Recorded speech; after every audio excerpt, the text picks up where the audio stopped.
हाँ जी, good morning. कैसे हो आप सब? बढ़िया। चलो जी, वापस आते हैं हमारे कॉस्टिंग में। तो भाई, कल हमने एक नया सब्जेक्ट जो है शुरू किया, कॉस्ट एंड मैनेजमेंट अकाउंटिंग। तो भाई, आपके करियर के लिए बहुत इंपॉर्टेंट सब्जेक्ट। तो पहले जो कल पढ़ा उसको रिवाइज करते हैं, फिर आज जो है नया चैप्टर जो है शुरू करेंगे। चलो जी, कल हमने पहली डेफिनेशन सीखी कॉस्ट की, याद हो गई या भूल गए? याद है कॉस्ट क्या होता है? Cost is the amount of expenditure, हमने कहा एक्चुअल या नोशनल। एक्सपेंडिचर एक्चुअल भी होगा, नोशनल भी हम कॉस्ट में जो है लेंगे। एक्चुअल और नोशनल कहां पर क्या लगना चाहिए? इंकर्ड ऑन और attributable to a particular thing और एन एक्टिविटी। किसी भी चीज की कॉस्ट अगर निकालनी है तो भी क्या खर्चा उसमें जो है हुआ। कॉस्ट की बात करें, तीन मेन चीजों में हम उसको डिवाइड कर सकते हैं। क्या होगा कॉस्ट? या तो मटेरियल पर लगी, कुछ सामान खरीदा, या हमने लेबर, कुछ लोगों से हमने काम करवाया, या कुछ भी खर्चा एक्स्ट्रा जो है हो जाएगा। उन सबको क्लासिफाई किया दो मेजर एस्पेक्ट में। या तो क्या है डायरेक्ट खर्चा है, उस प्रोडक्ट या सर्विस के लिए बिल्कुल डायरेक्ट खर्चा आ रहा है, या फिर क्या है इनडायरेक्टली उसकी जरूरत है, वो हमने खर्चा जो है किया। तो भी एक एक चीज को हम उठाते हैं और हमारा टारगेट क्या है? हर एक चीज को चेक करना, क्या ये कॉस्ट सही लगी या गलत जो है लगी है। तो हमने कहा डायरेक्ट कॉस्ट और इनडायरेक्ट कॉस्ट जो है आई, और हमने कहा पूरा सब्जेक्ट हमारा ऑब्जेक्टिव क्या है? पांच चीजें हमें जो है इसमें देखनी है। पहला क्या है? Calculation of cost. भी पहले कॉस्ट निकालना सीखना है, भी कॉस्ट सही निकली है कैसे निकली, पहले उसको जो है निकालना है। कॉस्ट क्यों निकालनी? पहला मेरा मेजर एस्पेक्ट क्या है? उसमें प्रॉफिट शेयर ऐड करके सेलिंग प्राइस जो है मुझे निकालना है। मुझे अपनी सर्विसेज बेचनी है, मुझे अपना सामान बेचना है। तो पहले कॉस्ट जब तक पता नहीं होगी मैं सेलिंग प्राइस निकाल नहीं पाऊंगा। तो पहले कॉस्ट निकालेंगे, प्रॉफिट ऐड करेंगे, सेलिंग प्राइस जो है आएगा। फिर थर्ड मेरा क्या है? मैंने कहा जो कॉस्ट आई उसको चेक भी करना है, क्या ये कॉस्ट सही आई है या नहीं आई। तो कॉस्ट कंट्रोल जो है मुझे करना बड़ा जरूरी है कि भी जो स्टैंडर्ड सोचा था वही स्टैंडर्ड हुआ कि नहीं हुआ। और जब स्टैंडर्ड सेट हो गया उसके बाद फिर मेरा सबसे मेजर एस्पेक्ट क्या है?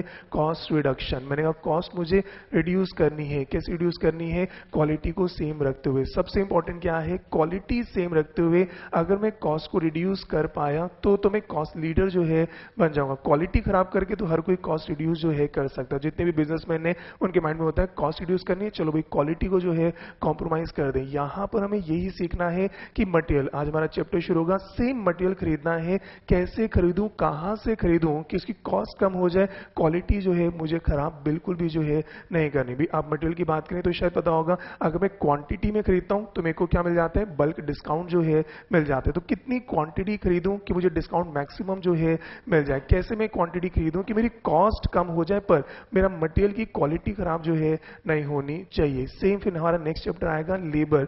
मेरे को लेबर की कॉस्ट कम करनी है। लेबर की कॉस्ट कम करनी है पर कैसे करनी है? लेबर की एफिशिएंसी कम जो है नहीं होनी चाहिए। लेबर को हरास नहीं करना, मेरे को लेबर को मोटिवेट करते हुए अगर मेरी कॉस्ट ऑफ प्रोडक्शन कम हो जाए तो मेरे को वो प्लान जो है मेरे को सीखने हैं। क्या मतलब वो लेबर मोटिवेट? आप खुद सोच के बताएं कैसे होगा लेबर मोटिवेट? कैसे होगा?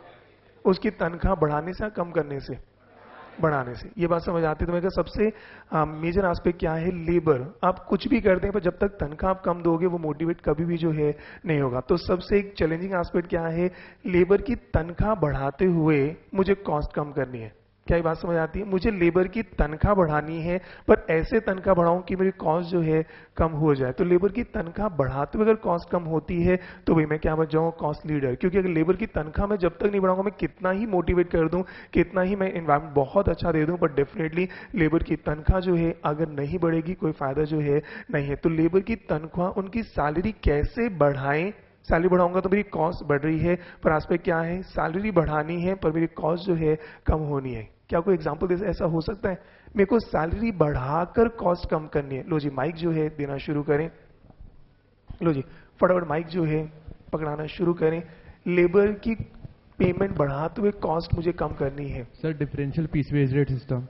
अच्छा, स्कूल में पढ़ा हुआ है ऐसा कुछ? BS अच्छा, स्कूल में आपने बिजनेस स्टडी में पढ़ा होगा कि भी अलग अलग कुछ हमें मोटिवेट जो है करना है। डिफरेंशियल पीस रेट प्लान जो है मुझे करना है। एक छोटा सा एग्जांपल मैं भी शायद मैं दे सकता हूँ भाई मोटिवेट कैसे करना है। तो भाई सिंपल सी बात है, मान लेते हैं मैं भाई लेबर को मान लेता हूँ भाई 10,000 रुपये मैं जो है उसको पर मंथ जो है दे रहा हूँ। मैं उसको 10,000 रुपये पर मंथ जो है मैं दे रहा हूँ, और मान लेते हैं वो 1000 यूनिट जो है बनाता है।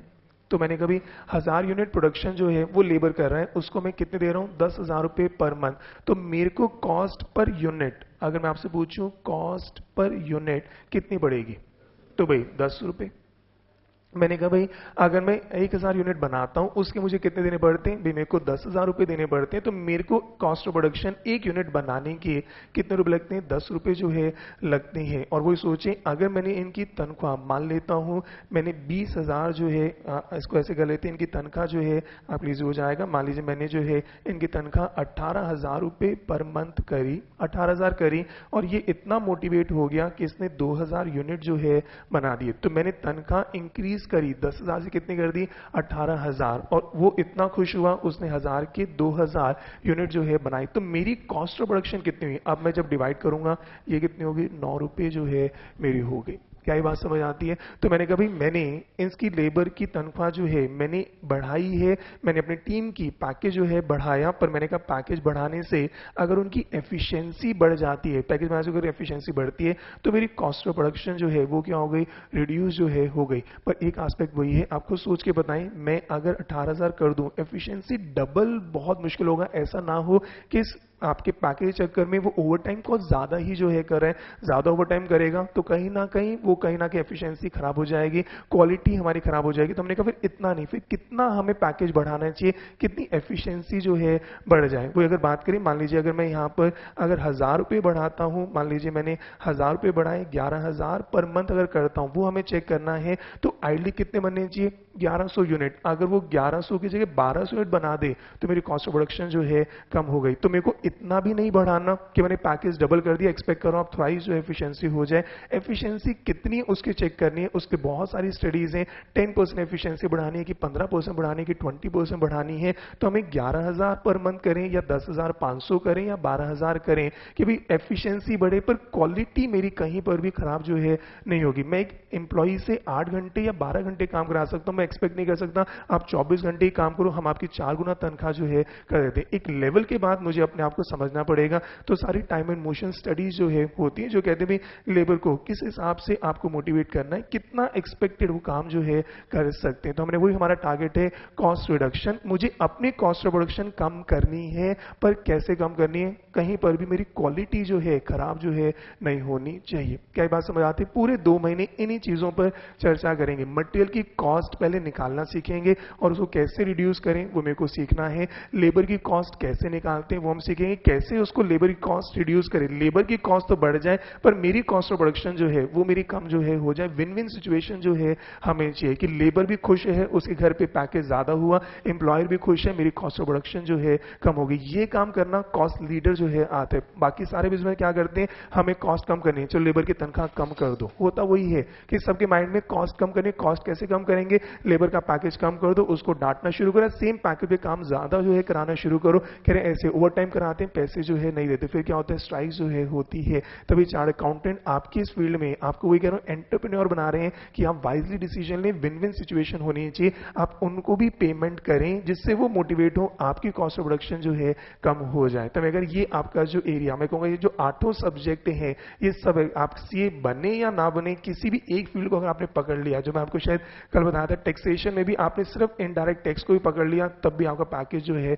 बहुत अच्छा। एट द एंड कोई डिग्री आपकी नहीं पूछ रहा, सिर्फ नॉलेज की वैल्यू जो है सबसे ज्यादा जो है होती है, आपकी नॉलेज किस में एक्सपर्टीज है। तभी मेरा सब्जेक्ट है, कोशिश करूंगा कि आपको इंटरेस्टिंग बनाकर जितना दे सकूं कि आपका इंटरेस्ट आए और कल को आप जो है कॉस्ट कंसल्टेंट जो है आप बन सकते हैं। सारी फील्ड इसी चीज में आपको डिसाइड करना है, आपको एट द एंड अपना करियर किससे बनाना है। You want to become a accounting consultant और टैक्स एडवाइजर और लीगल एडवाइजर और कॉस्ट कंसल्टेंट, या you want to open your own business. तो जैसा आपका मन करे, ये सारी चीजें, ये जो 9 महीने हैं मैं कहूंगा ये आपके करियर का सबसे इंपॉर्टेंट जो है आपका रहता है। ठीक है, ऐसी बात करें एक्सपेंसेस, हम पहले एक्सपेंसेस निकालना सीखेंगे और फिर क्या है, क्वालिटी सेम रखते हुए मेरे को अपना एक्सपेंस कम जो है करना है। क्वालिटी सेम रखते हुए मुझे अपना एक्सपेंस जो है कम करना है। तो भाई एक्सपेंस कैसे कम करें, जस्ट छोटे छोटे एग्जांपल जो है मैं भी दे सकता हूं। मेरे को अपना सामान बेचना है, अब आप सोचें आई एम अ मैन्युफैक्चरर या आई एम अ डीलर, मेरे को अपना सामान बेचना है। सामान बेचने मुझे क्या करना पड़ेगा, भी एक टाइम हुआ करता था हमें जो है शोरूम्स खोलने पड़ते थे। मान लो रीबॉक का जूता है, अगर मेरे को रीबॉक का जूता बेचना है तो मुझे क्या करना पड़ेगा। पहले शोरूम्स खुला करते थे, बहुत सारे शोरूम, उसका रेंट देना पड़ता था, रेंट देना पड़ेगा, बहुत सारी चीजें। अब धीरे धीरे लोगों ने क्या किया, सेम रीबॉक का जूता है, क्वालिटी खराब नहीं करे, पर अब ऑनलाइन जो है बेचना शुरू किया। अगर मैं ऑनलाइन बेचता हूं तो बताओ क्या शोरूम, जो पहले मेरा शोरूम में भी हो सकता है एक बड़ा प्रेमाइसेस था, शोरूम तो आज भी खुल रहे हैं, पर शोरूम कहूंगा अब शायद इतने ही शोरूम में काम चलता है, इतना हमने जो है छोड़ दिया। क्यों? हमने कहा आज का यूथ जो है उसने शोरूम आना छोड़ दिया, पर हाँ आज भी एल्डर शोरूम जो है आते, तो शोरूम भी खोला हुआ है। पहले बहुत बड़े शोरूम खुला करते थे, अब शोरूम जो है छोटे छोटे जो है होने शुरू हो गए। क्यों? हमने क्वालिटी सेम रखी है, पर मुझे सामान बेचना है, तो मैंने क्या किया, ये रेंट मैंने बचाया, ऑनलाइन जो है बेचना शुरू किया। ये तो आपको डिपेंड करना भी आपकी क्या क्या कॉस्ट है। मैं ऑनलाइन सर्विस दे भी सकता हूं, नहीं भी दे सकता, प्लस माइनस चेक करें, क्वालिटी सेम होनी चाहिए। अब हमें क्वालिटी सेम रखते हुए कॉस्ट कैसे जो है रिड्यूस करें, तो सारे एस्पेक्ट जो है आपको डिसाइड जो है करने हैं। ठीक है, तो अभी अगले 2-3 महीने सारी स्टोरी ये रहेगी, हमें कॉस्ट सीखना है, और कॉस्ट अगर निकालना सीख लिया तो definitely you can become a market leader. ठीक है, तो लो जी नेक्स्ट डेफिनेशन पर आते हैं और लिखें कॉस्ट लीडरशिप। तो भाई हमारी नेक्स्ट डेफिनेशन कॉस्ट लीडरशिप। इस पूरे सब्जेक्ट में एक ही टारगेट है, we have to become a cost leader. तो भाई कॉस्ट लीडरशिप क्या बोलते हैं, इट इंप्लाइज, कॉस्ट लीडर कौन होगा, it implies producing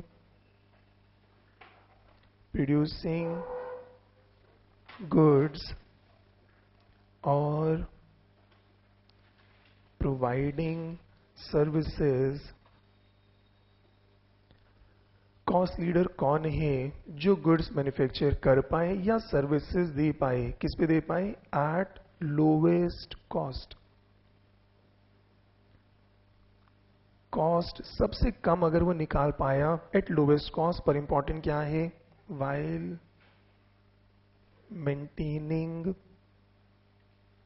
maintaining its quality। Quality same रखते हुए अगर आपने कॉस्ट कम कर दी तो आप कॉस्ट लीडर जो है बन गए। क्वालिटी कम करके तो हर कोई कॉस्ट जो है कम कर सकते, क्वालिटी सेम रखते हुए आपका सबसे चैलेंज है, क्वालिटी सेम रखते हुए अगर आपने उस प्रोडक्ट या सर्विसेज की कॉस्ट अगर आप कम करते हैं तो definitely you can become a cost leader. Comfortable है? तो लो जी आज से अब हमारा फर्स्ट चैप्टर मटेरियल जो है शुरू करते हैं और सीखेंगे मटेरियल की कॉस्ट कैसे जो है कम करें। तो लो जी हमारा फर्स्ट चैप्टर का नाम है material.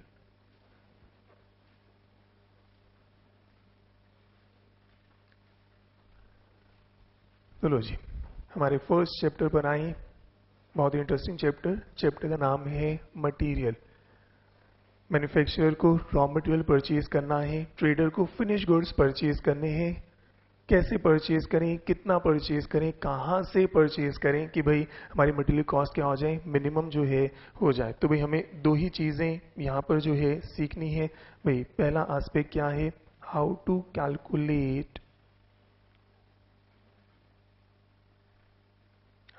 Calculate cost, material cost कैसे निकालनी है, और हाउ टू रिड्यूस कॉस्ट।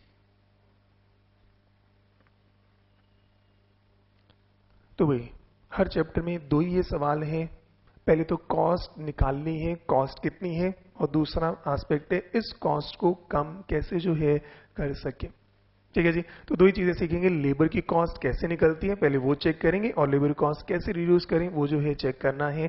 तो भी लेबर की कॉस्ट कैसे, आपकी मटेरियल की कॉस्ट कैसे निकालते हैं, ये तो अकाउंट्स में आपने पढ़ा हुआ है, अकाउंटिंग स्टैंडर्ड 2 अकाउंट्स में कई बच्चों ने पढ़ा, कई बच्चे अकाउंट्स करेंगे तो अकाउंटिंग 2 जो है सारा बताते हैं मटेरियल कॉस्ट, पूरा अकाउंट्स में आपने पढ़ा है, कितना खर्चा, आने तक का खर्चा, वो सारी चीजें बाद में डिस्कस करते हैं। अभी एक मेजर एस्पेक्ट शुरू करते हैं, आखिर कॉस्ट रिड्यूस कैसे जो है करें। तो भाई आज पहले एक सबसे इंपॉर्टेंट चैप्टर जो टॉपिक आपका पेपर में 100% आना ही आना है, 100% आना है, वहीं से शुरू करते हैं, आखिर इस कॉस्ट को रिड्यूस कैसे करें। ठीक है, तो मेरा पहला सवाल, आपके घर में आप डेली जो है खाना खाते हैं घर में डेली अगर बात करें तो भाई आटा जो है मान लीजिए आपके घर पे जो है चाहिए, तो भाई डेली मान लीजिए आपके घर की कंजम्पशन मान लेते हैं अराउंड 1 kg है भी आपके घर में डेली पूरी फैमिली खाना खाती है, तो मान लीजिए 1 kg आटा जो है आपके घर में डेली कंजम्पशन है। अब मेरा सवाल वही है, पहले आप सोचें आपको आटा परचेज करना है,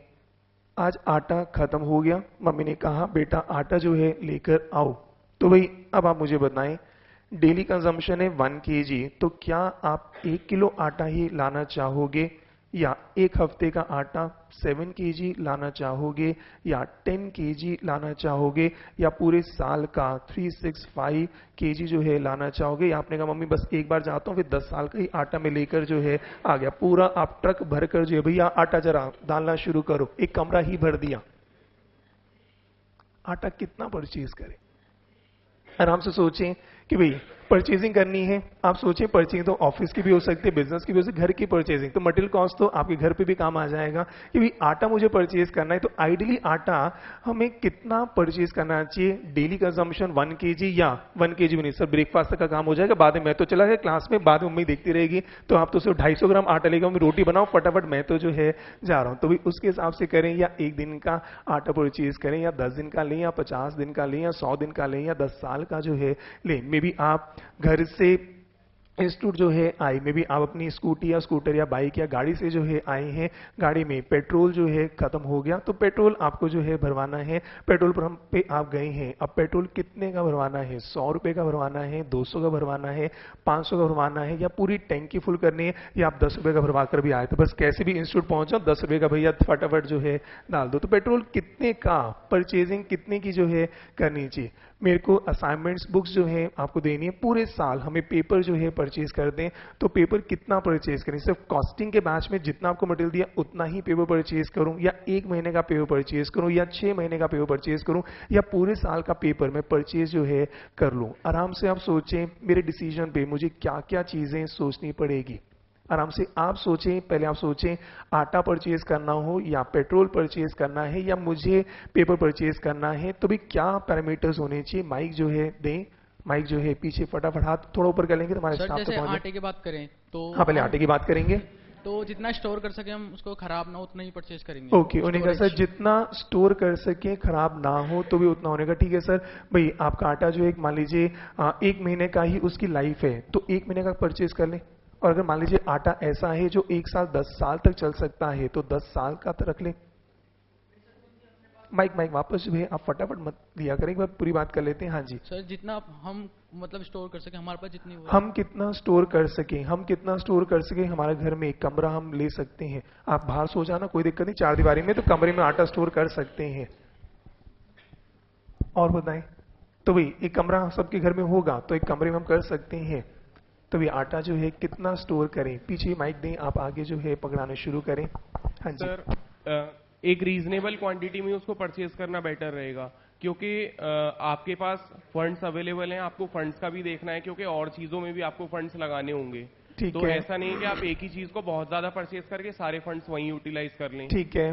उसके अलावा सर आपको स्टोरेज कॉस्ट भी देखनी पड़ेगी, आपकी कैरिंग कॉस्ट भी देखनी पड़ेगी कितनी पड़ रही है। उसके अलावा प्राइस भी मैटर करेगा मार्केट से, आप जिस चीज को परचेज कर रहे हैं कम क्वांटिटी पे कितना प्राइस पड़ रहा है, ज्यादा क्वांटिटी पे कितना प्राइस कर रहा है। ठीक है। अगर मैन्युफैक्चरिंग एंटरप्राइजेस की बात करें तो रॉ मटेरियल्स बहुत बार ज्यादा क्वांटिटी पर परचेज करने में आपको ट्रेड डिस्काउंट मिलेगा, जो आपके लिए बेनिफिशियल हो सकता है, जो आपको एक एज दे सकता है प्रोडक्शन में। तो वो कंपनी टू कंपनी आपका प्रोडक्शन वेरी कर सकता है कि आपको कितना परचेज करना बेटर रह रहा है आपके हिसाब से। ठीक है, पहले पढ़कर आए हो सर या भी सोचा है? थोड़ा पढ़ा भी है। हाँ, वो मेरे को वो बच्चे नहीं चाहिए, मेरे को इस समय मेरे को वो बच्चे नहीं चाहिए जो पहले पढ़ा है, मेरे को वो चाहिए जो खुद अभी सोच रहे हैं। हाँ, तो मेरे को था ये पढ़कर जो है आए हैं, तो मेरे को आराम से सोचें, मेरे को यहाँ पे आपका लॉजिक डेवलप करना है, मुझे रटाफाई जो है नहीं कराना, तो यहाँ पे वही प्लीज आंसर देना जो फर्स्ट टाइम सोच रहे हैं, क्योंकि मेरे को यहाँ पे अगर आप खुद सोच पाएंगे, एजुकेशन मतलब वही है, मेरे को आपकी विजन को डेवलप करना है, मेरे को रटाफिकेशन जो है नहीं चाहिए। हाँ जी सर, इतना आटा खरीदो कि आपको मैक्सिमम डिस्काउंट मिल जाए और इसमें एडिशनल कॉस्ट ना है, मतलब ऐसा ना हो ओके कि एक मिनट, जितना आटा खरीदो जो मैक्सिमम, वो तो जितना ज्यादा खरीदोगे उतना डिस्काउंट मिलेगा, ये बात तो कंफर्म है। 1 kg पे डिस्काउंट कम होगा, 10 kg ज्यादा, 50 kg और ज्यादा, 100 kg भी और ज्यादा, 1000 kg भी और ज्यादा। तो मैक्सिमम डिस्काउंट तो मैक्सिमम क्वांटिटी भी। ऐसा कभी नहीं होगा कि एक के बाद वो डीलर ही थक गया, भैया और डिस्काउंट दे दूंगा, अब ज्यादा लेगा मैं सारे डिस्काउंट काट लूंगा, वो तो पॉसिबल नहीं। लेकिन ऐसा ना हो कि आपका एडिशनल डिस्काउंट हो जाए। 1 साल का आटा खरीदोगे तो आपको खुद को एक शॉप खोलनी पड़ेगी, मतलब एक कमरा रेंट पे बनाना पड़ेगा। सर अब इतना आटा मैं लेकर आ गया, करूं क्या, बेचना ही शुरू कर दिया, ये भी जो है ठीक है। ये इसकी एडिशनल कॉस्ट ना आए और आपको मैक्सिमम डिस्काउंट मिल जाए। अच्छा चलो ठीक है, मतलब कहीं ना कहीं उन्हें कभी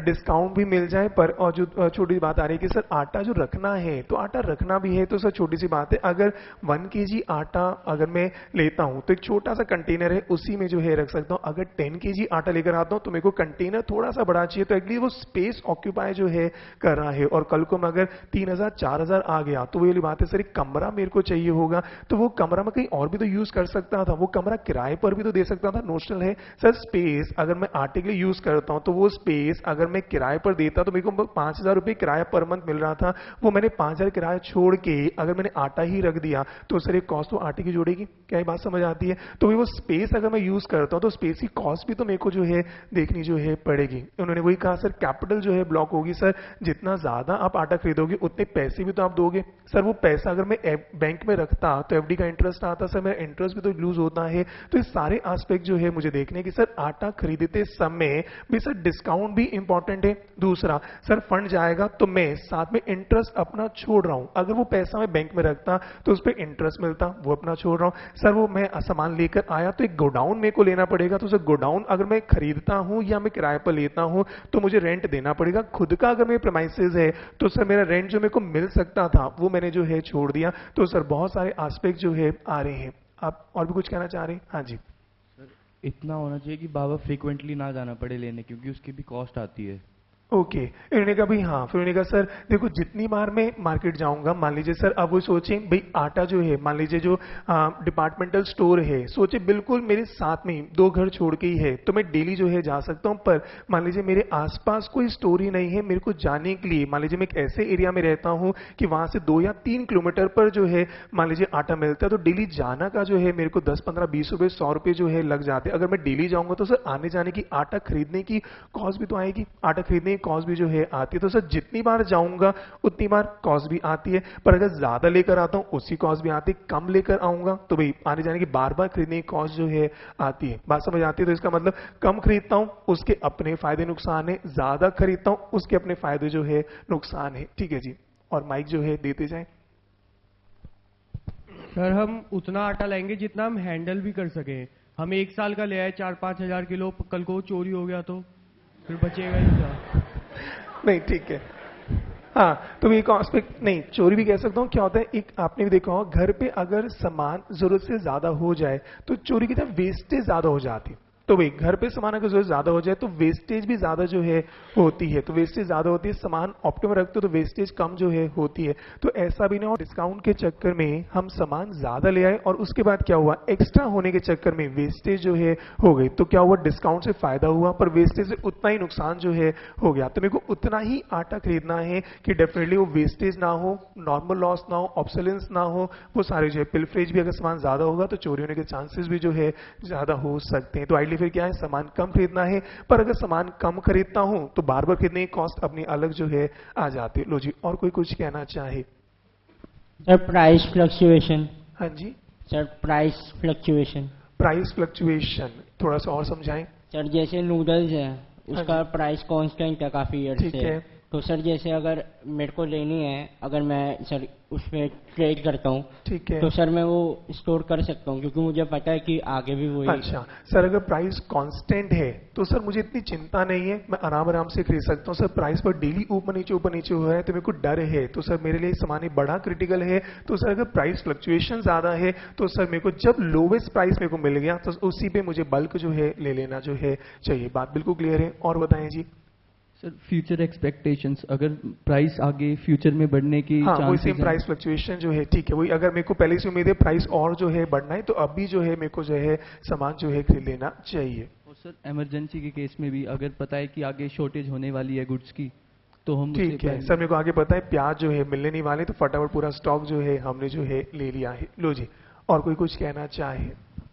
ठीक है जी। तो वही अगर बात करें तो ब्रॉडली अगर बात करें तो भाई उन्होंने कहा भाई ब्रॉडली अगर बात करें तो एक बार मानते हुए प्राइस सेम रखते हैं, फिर सेकंड केस करेंगे प्राइस में डिस्काउंट मिल रहा है, फ्लक्चुएशन जो है आ रही है। तो फर्स्ट केस की बात करें ब्रॉडली, मैंने कहा प्राइस भी अगर कांस्टेंट है, हमने कहा मोस्टली अगर प्रोडक्ट की बात करें इन जनरल प्राइस नॉर्मली सबका कांस्टेंट जो है रहता है, बहुत कम चीजें होती हैं जिसका प्राइस बहुत ज्यादा फ्लक्चुएट जो है करता है। तो उन्होंने कहा प्राइस अगर कांस्टेंट भी है तो उन्होंने कहा ब्रॉडली दो चीजों पर मेरा डिसीजन जो है आता है, या तो बल्क परचेज करूं या मैं थोड़ा जो है परचेज करूं। थोड़ा परचेज करता हूं तो उससे क्या होगा, रखने की कॉस्ट मेरी कम होगी, रखने की कॉस्ट मेरी कम होगी, मेरा कैपिटल कम ब्लॉक होगा, इंटरेस्ट मेरा ज्यादा जो है लूज नहीं होता, अगर रखूंगा तो रेंट मेरा ज्यादा जो है लगेगा। तो अगर कम परचेज करता हूं तो स्टोरेज कॉस्ट जिसको हम कहते हैं वो क्या है, कम है। पर अगर कम परचेज करता हूं बार बार परचेज करना पड़ेगा तो क्या होगा, ऑर्डर करने की कॉस्ट, बार बार जाने की कॉस्ट क्या हो जाएगी, बढ़ जाएगी। अगर मैं आटा ज्यादा खरीदता हूं तो स्टोरेज कॉस्ट मेरी बढ़ जाएगी, पर मेरी जो आपकी एक बार जो वन टाइम कॉस्ट है भी, एक बार मैं सारा खरीद के आ गया, ऑर्डरिंग कॉस्ट क्या हो जाएगी, मेरी कम जो है हो जाएगी। तो भी दोनों एस्पेक्ट में क्या है, एक ऑर्डरिंग कॉस्ट है जो मेरी प्रोक्योरमेंट कॉस्ट है, एक मेरी क्या है स्टोरेज कॉस्ट है। तो मैंने कहा रखने की कॉस्ट, तो मैंने कहा अगर ज्यादा खरीदता हूं स्टोरेज कॉस्ट क्या हो गई आपकी ज्यादा, ऑर्डरिंग कॉस्ट कितनी होगी, कम। कम खरीदता हूं स्टोरेज कॉस्ट कम हो जाएगी, ऑर्डरिंग कॉस्ट क्या हो जाएगी, ज्यादा। तो उन्होंने कहा भी एक ऐसे लेवल पर अगर मैं purchase,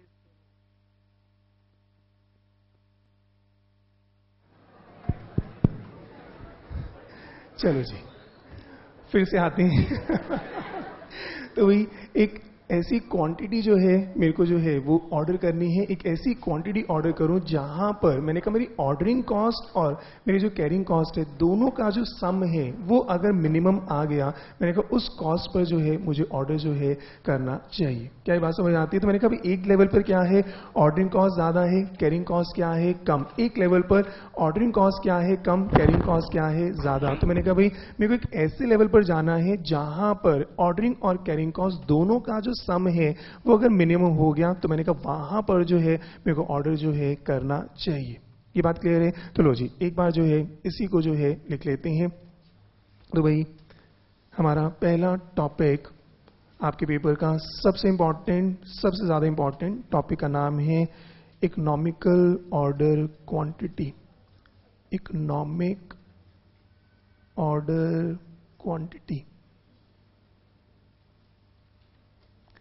economic order quantity, EOQ।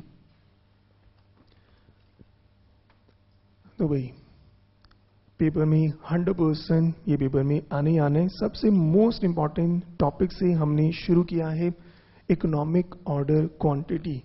एक ऐसी क्वांटिटी हम निकालना सीखेंगे, एक ऐसी क्वांटिटी जो अगर मैं ऑर्डर करूं तो मेरी कॉस्ट क्या आ जाए, सबसे इकोनॉमिकल जो है मेरी आ जाए। एक ऐसी क्वांटिटी मेरे को ऑर्डर करना सीखना है, कितनी क्वांटिटी मैं ऑर्डर करूं कि मेरी कॉस्ट क्या आ जाए, सबसे इकोनॉमिकल जो है मेरी कॉस्ट जो है आ जाए। ठीक है जी, तो लो जी लिखिए the quantity, the quantity which if ordered, the quantity which if ordered results in least cost, results in least cost is known as EOQ। तो भाई एक ऐसी क्वांटिटी जो अगर हम ऑर्डर करें उससे क्या हो जाए, मेरे को तो अपनी कॉस्ट कम जो है करनी है, मेरे को तो अपनी कॉस्ट कम करनी है। इस कॉस्ट पर मैंने कहा अगर क्वांटिटी ऐसी ऑर्डर करूं, सेम क्वांटिटी सेम मेरा मटेरियल है, क्वालिटी कॉम्प्रोमाइज नहीं कर रहा, मेरे को उसी क्वालिटी प्रोडक्ट को मेरे को ऑर्डर करना है। कैसी क्वांटिटी ऑर्डर करूं जिससे मेरी टोटल कॉस्ट क्या हो जाए, कम हो जाए। अगर टोटल कॉस्ट कम हो गई तो मैंने कहा वो क्वांटिटी मेरी बेस्ट जो है आ जाएगी। तो लो जी फिर आगे आए और लिखें the inventory cost, the inventory cost is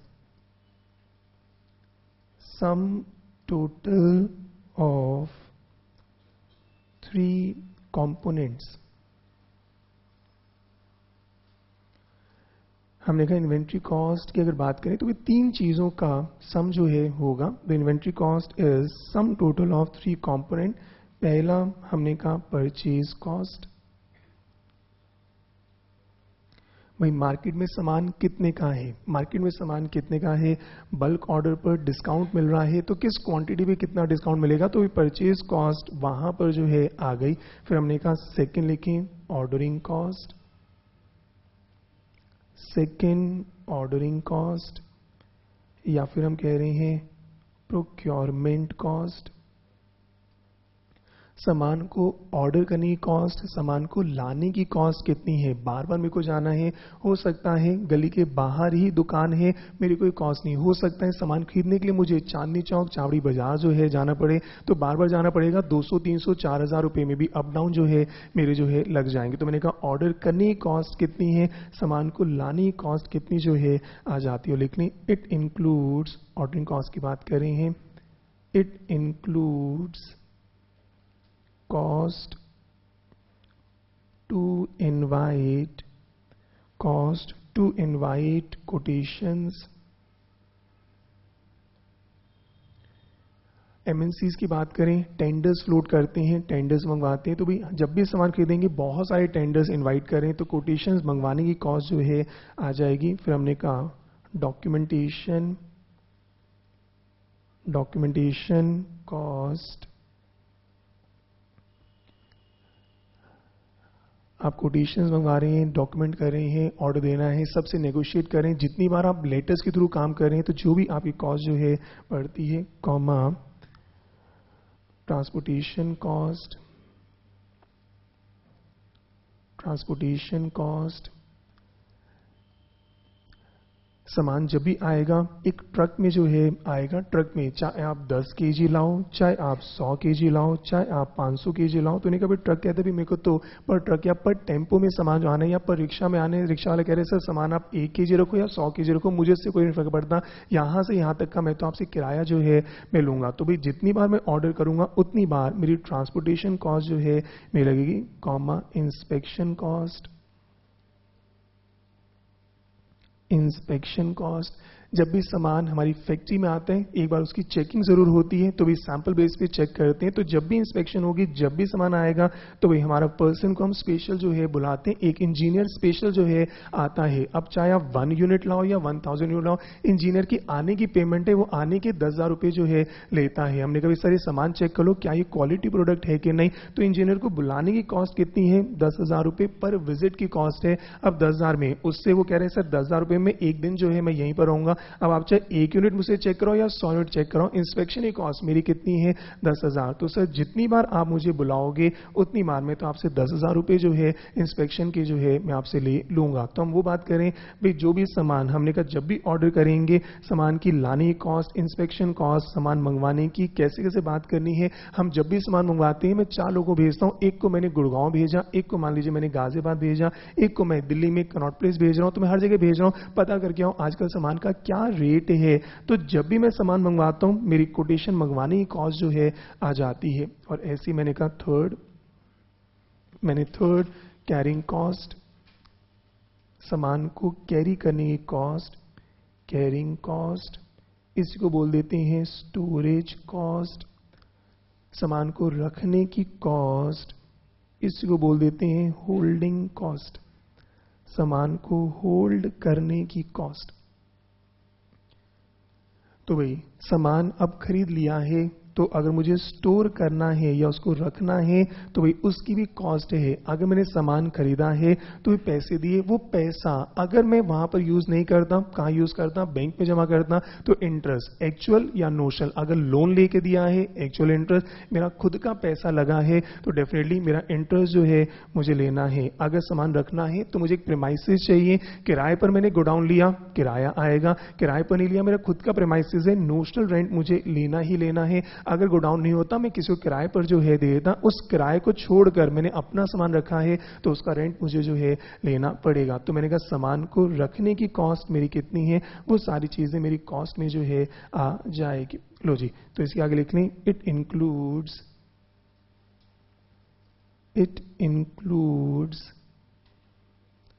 cost of funds invested,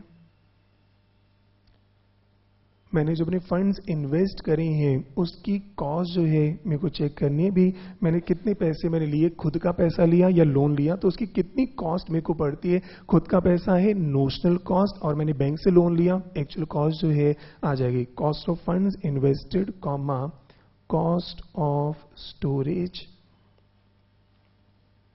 cost of storage comma insurance cost.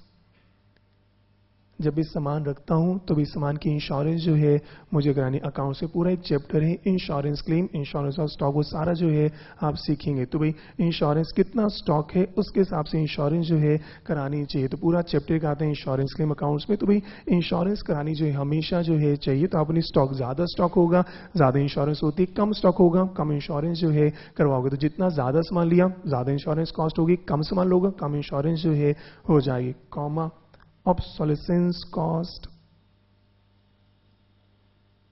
obsolescence cost वो ये सामान जितना ज्यादा लूंगा तो भाई चोरी पिलफरेज आपका नॉर्मल लॉस ऑब्सोलीट हो सकता है, वो सारी चीजें एक ही में जो है क्लब कर देते हैं। तो सामान ज्यादा लेंगे वेस्टेज होने के चांसेस ज्यादा होते हैं, सामान ज्यादा होगा चोरी होने के चांसेस ज्यादा हो सकते हैं। सामान ज्यादा होगा तो भाई इसके कई सारे जो है नेगेटिव एस्पेक्ट भी आते। तो ऐसा ना हो कि बल्क ऑर्डर के चक्कर में ज्यादा सामान लिया और वेस्टेज ही वेस्टेज जो है आपकी जो है हो रही है, आप मैनेज ही जो है नहीं कर पाए। कंफर्टेबल है तो लो जी और आगे लिखिए।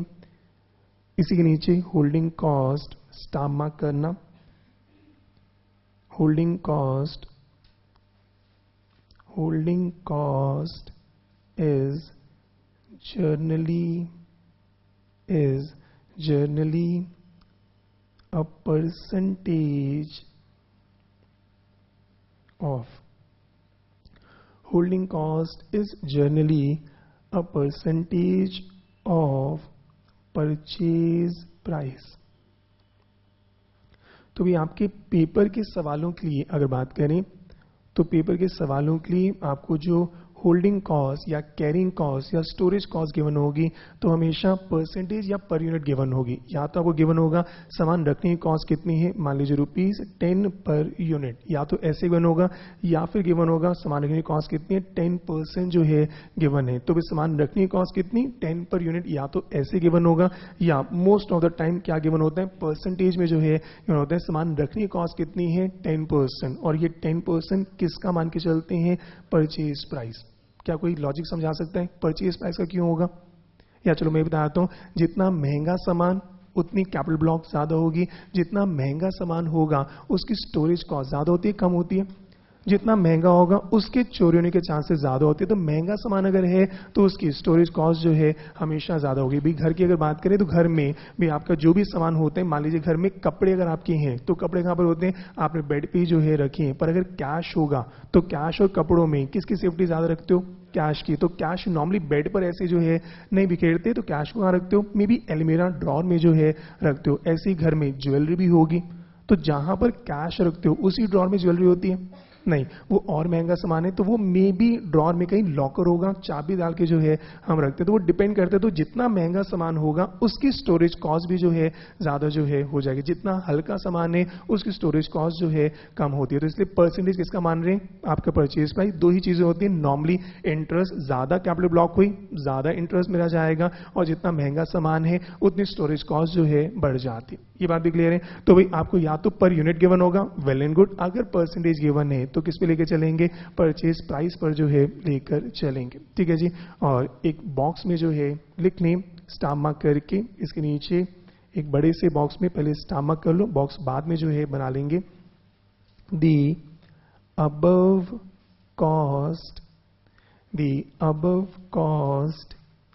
Is computed. ये जो ऊपर वाली कॉस्ट निकाल रही है ध्यान से लिख लेना, the above cost is computed only for decision making. AS2 इनकी बात नहीं कर रहा, हमें दो एस्पेक्ट कॉस्टिंग में पढ़ेंगे, कॉस्ट की अकाउंटिंग कैसे करनी है और डिसीजन कैसे लेना है। तो आपको सोच के बताएं, कॉस्ट की रिकॉर्डिंग, जिन बच्चों ने अकाउंटिंग स्टैंडर्ड 2 पढ़ लिया है तो बताओ कॉस्ट में जब अकाउंटिंग करेंगे परचेज कॉस्ट लोगे कि नहीं लोगे, परचेज कॉस्ट हम लेते हैं। अच्छा, ये ऑर्डरिंग कॉस्ट, ट्रांसपोर्टेशन कॉस्ट लेते हो कि नहीं लेते, परचेज में ऐड करते हैं, तो ये सारी चीजें जो है ऐड होती है। पर उसके अगर मैं पूछूं स्टोरेज कॉस्ट क्या ऐड होती है? नहीं। तो हमने गोडाउन तक लाने तक का खर्चा मटेरियल में ऐड होता है, उसके बाद ऐड जो है नहीं होता। इसलिए मैंने कहा AS2 अलग बात करें, पर मैं इस समय इसकी बात नहीं कर रहा। मैं तो सोचा कितना सामान मुझे ऑर्डर करना है। फिर अकाउंटिंग स्टैंडर्ड 2 एक्चुअल की बात करते हैं कि नोशनल की? सिर्फ एक्चुअल, नोशनल की बिल्कुल बात जो है नहीं करता। इसलिए कॉस्टिंग में ध्यान रखना, जब हम कॉस्ट कंप्यूट करेंगे तो उसमें हम कुछ कॉस्ट लेंगे, कुछ कॉस्ट जो है नहीं लेंगे। पर जब हमें डिसाइड करना है कि मुझे कितना सामान लेना है, उसके एस्पेक्ट जो है अलग होते हैं। कुछ बच्चे यही कंफ्यूज होते हैं। मटेरियल कॉस्ट, जब मैं डिसीजन ले रहा हूं किस बात के लिए, कितना मटेरियल खरीदूं, तो उसमें कॉस्ट में मेरे अलग एस्पेक्ट आ रहे हैं, और जब अकाउंटिंग कर रहा हूं तो मेरे अलग एस्पेक्ट जो है आ जाते हैं। जब मैं डिसीजन ले रहा हूं मुझे बैच पढ़ाना है कि नहीं पढ़ाना, तो मेरे को अपनी सैलरी, नोशनल सैलरी लेनी चाहिए, नहीं लेनी चाहिए, लेनी चाहिए। पर आज मैं डिसाइड कर लिया मुझे पढ़ाना है, तो अकाउंट्स में क्या मैं अपनी सैलरी डेबिट करूंगा? नहीं, वो तो मेरा प्रॉफिट में जो है आ जाएगा। क्या ये बात समझ आती है? तो इसलिए फिर से लिख लेते हैं, the above cost is computed only for decision making and not for accounting purpose, and not for accounting purpose. For example, material cost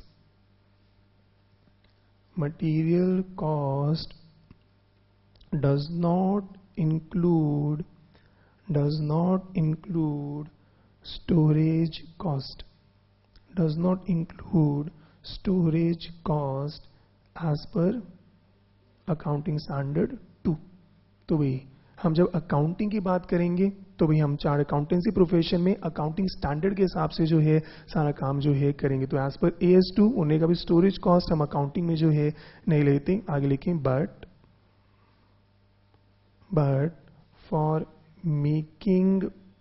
for making decisions we will take such cost into consideration।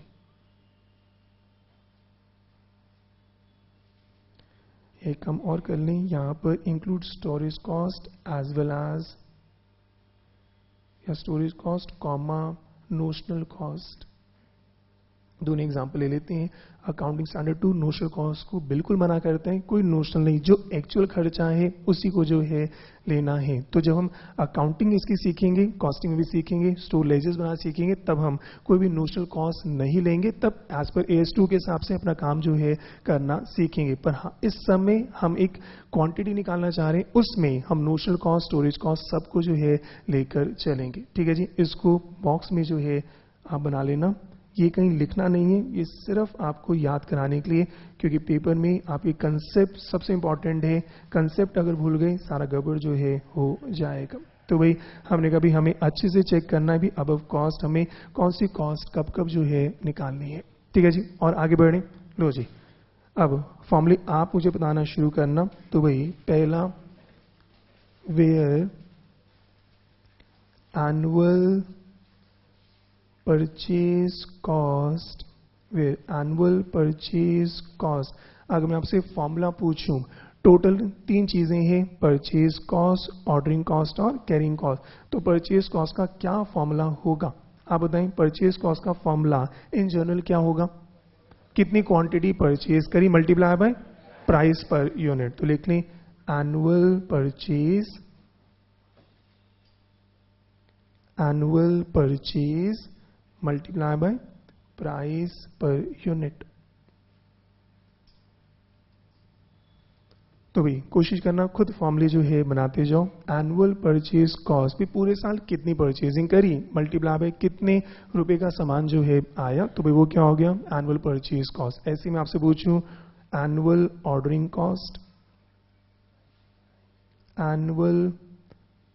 Cost, आराम से सोचें, पूरे साल की ordering cost कैसे निकालेंगे? हाँ जी, पूरे साल कितने ऑर्डर्स करें और हर ऑर्डर पर कितनी कॉस्ट जो है लगती है। तो लिख लें annual orders placed annual orders placed, आपने कितने ऑर्डर्स करे, कितनी बार आप चांदनी चौक गए, कितनी बार आप सामान खरीदने गए, और उसके बाद कॉस्ट पर ऑर्डर, और हर बार जाने की कितनी कॉस्ट जो है आपकी जो है इनकर होती है। ठीक है जी। तो भाई एनुअल परचेज कॉस्ट, कितना सामान खरीदा, कितनी कॉस्ट, ऑर्डरिंग कॉस्ट, कितनी बार गए, कितनी बार आने जाने की कॉस्ट जो है आई, और उसके बाद नेक्स्ट एनुअल कैरिंग। अच्छा, एक फॉर्मूला और अगर आपको दे दूं, ऑर्डर प्लेस कितने करोगे, इसका मेरे को फॉर्मूला बता सकते हो? Number of orders placed. सोच के बताओ, मैं कितने ऑर्डर्स प्लेस करूंगा, फॉर्मूला क्या होना चाहिए? एनुअल परचेज, हाँ जी, एनुअल परचेज डिवाइड बाय, हाँ जी, ऑर्डर साइज। तो मैंने कहा भाई आज सोच के बताएं, मेरे को पूरे साल 1 लाख क्वांटिटी चाहिए, और मैंने अपना EOQ मान लीजिए निकाला, वो कितना आ गया? 10,000 क्वांटिटी। तो मैंने कहा हम जब भी जाते हैं 10,000 सामान लेकर जो है आते, तो बताओ हम पूरे साल कितनी बार जाएंगे? 10 बार जो है जाएंगे। अगर हम हर बार 1,000 का सामान ही जो है लेकर आते तो कितनी बार जाएंगे? मे बी 100 बार जो है जाना पड़ेगा। तो भाई टोटल सामान कितना खरीदा और हर बार गए कितना सामान लेकर जो है आए, तो लिख लें एनुअल परचेज, हमने साल में कितना सामान खरीदा डिवाइडेड बाय ऑर्डर साइज। कोशिश करें खुद फॉर्मूला बनाना, तो रिटेन हो जाएगा। फॉर्मूला मर्कअप करोगे कहीं ना कहीं दिक्कत जो है आ जाएगी। तो सारे फॉर्मूले खुद जो है बनाते जाएं। तो हमने कहा एनुअल परचेज कॉस्ट मैंने निकाली, आराम से चेक करो। एनुअल ऑर्डरिंग कॉस्ट मैंने निकाली, आराम से चेक करें। और हमने कहा ऑर्डर प्लेस कितना होगा, वो हमने जो है चेक किया। उसके बाद एक नेक्स्ट फॉर्मूला, या आज का last formula, annual carrying cost. Annual carrying cost, ये मेरे को समझाना है, ये शायद आप नहीं कर पाएंगे, तो आराम से अब सोचिए एनुअल कैरिंग कॉस्ट, सामान को रखने की कॉस्ट कितनी है। तो कोशिश करते हैं इसका फॉर्मूला जो है बनाने की। तो भाई एनुअल कैरिंग कॉस्ट, अब थोड़ा सा ध्यान से जो है मैं 2 एग्जांपल दूंगा, तो भाई उम्मीद करता हूं तब जो है समझ आएगा। तो भाई एनुअल कैरिंग कॉस्ट, इसका मतलब सामान को रखने की कॉस्ट। सामान को रखने की कॉस्ट, एक तो मेरा कैपिटल जो ब्लॉक होता है उसकी बात करें, या स्टोरेज की जो है बात जो है करते हैं। तो भाई पहला एग्जाम्पल माइंड में रखिए, मान लीजिए आई एम वुडन ट्रेडर, मेरे पास वुडन बोर्ड्स हैं, प्लैंक्स हैं, तो भाई उसमें जो है मैं डील करता हूँ। तो मैं लकड़ी जो है उसमें डील जो है मान लीजिए करता हूँ। और सोचिए मेरे पास जो है भाई 10 बोर्ड्स हैं, 10 मेरे पास बोर्ड जो हैं, बड़े बड़े बोर्ड जो हैं मार्केट में बिकते हैं, तो मैं उसमें डील जो है करता हूँ। अब मेरे को एक डर है कि भाई लकड़ी में अगर दीमक लग गई, लकड़ी में अगर दीमक लग गई तो मेरे सारा बोर्ड जो है खराब हो जाएगा। तो जितने भी वुडन मैन्युफैक्चरर्स हैं उनका हमेशा होता है रात को हमेशा क्या करते हैं, उस लकड़ी पर एक स्प्रे जो है करते हैं, भी दीमक जो है उस स्प्रे पर जो है भाई उस लकड़ी पर दीमक जो है ना आ जाए। ये बात भी क्लियर है। तो भाई अब सोचे मेरे को जो है भाई दीमक ना आ जाए, इसलिए डेली जो है वो मैं जो है स्प्रे करता हूँ। और मान लेते हैं स्प्रे की कॉस्ट मेरी कितनी है, ₹2 पर बोर्ड। तो ₹2 पर बोर्ड जो है मेरे को जो है कॉस्ट इंकर होती है। ठीक है जी, 10 बोर्ड हैं, तो रात को मैंने स्प्रे किया, मेरे कितने रुपए लग गए, ₹20। मान लेते हैं डेली जो है मेरा एक बोर्ड बिक जाते, सिंपल रखते हैं, मान लीजिए मेरा एक बोर्ड, तो सुबह मैंने दुकान खोली, एक कस्टमर आया, एक बोर्ड जो है लेकर चला गया, रात को बोर्ड कितने रह गए, 9। मैंने रात को स्प्रे किया, ₹2 के हिसाब से कितना हो गया, 18। अगले दिन फिर दुकान खोली, एक बोर्ड मेरा फिर जो है चला गया, रात को कितने रह गए, 8, मेरे कितने रुपए लग गए, 16। फिर अगले दिन कितना हुआ, 7, कितने रुपए लग गए आपके, 14। ऐसे ही मेरे बोर्ड जो है बिकते गए। एक दिन एक बोर्ड रह गया, कितने रुपए उसे लगेंगे, ₹2। अगले दिन सुबह दुकान खोली, अगले सुबह दुकान खोली, ये एक बोर्ड भी बिक गया। रात को जब मैंने शटर डाउन किया कोई बोर्ड नहीं था, क्या अब मैं स्प्रे करूंगा, नहीं, अब मैं स्प्रे जो है नहीं करूंगा। और अगले दिन सुबह मैं फिर 10 बोर्ड जो है अपने लेकर जो है आ गया। कंफर्टेबल है। तो भाई मैं अपना सामान जो है खरीद रहा हूँ, तो 10 बोर्ड आए, 9, 8, 7 करते हुए 1। उस दिन सुबह जो है दुकान खोली, 1 बोर्ड था, रात को खत्म हुआ, अगले दिन जो है सामान फिर आ गया, फिर 10, 9, 8, 7, 6 ऐसे करते हुए 1 पर आया, फिर नील हो गया, अगले दिन फिर 10 बोर्ड जो है मैं लेकर जो है आ गया। मैं अपनी दुकान पर 10 बोर्ड रखता हूँ, वो बिकते हैं, जैसे बिकते जाते हैं सामान में फिर अपना जो है मैं खरीद लेता हूँ। ठीक है जी। अब आराम से सोचें, मेरे को चेक करना है इन बोर्ड्स को रखने की कॉस्ट, इन बोर्ड्स को रखने की कॉस्ट पूरे साल मेरा कितना खर्चा हुआ। मैं क्या निकालना चाह रहा हूँ, एनुअल कैरिंग कॉस्ट। क्या आप मेरी मदद कर सकते हैं? 20 रुपये 18, 16, 14, 12 करते करते करते करते ये पूरे साल अगर मैं जाऊं, पूरे साल तक जाऊं, तो मेरे कितने रुपए मेरे लग जाएंगे? अब मेरी कोई मदद करे, मेरे कितने रुपए लग जाएंगे? मेरी कोई मदद करे, कैसे फॉर्मूला निकालूं?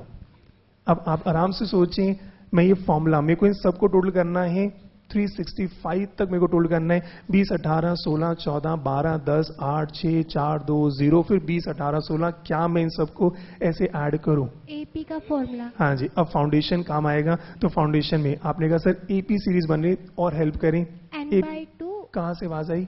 अच्छा हाँ जी, n/2 फर्स्ट टर्म 20 एक minute, n/2 first term plus last term. हाँ, फर्स्ट टर्म क्या है?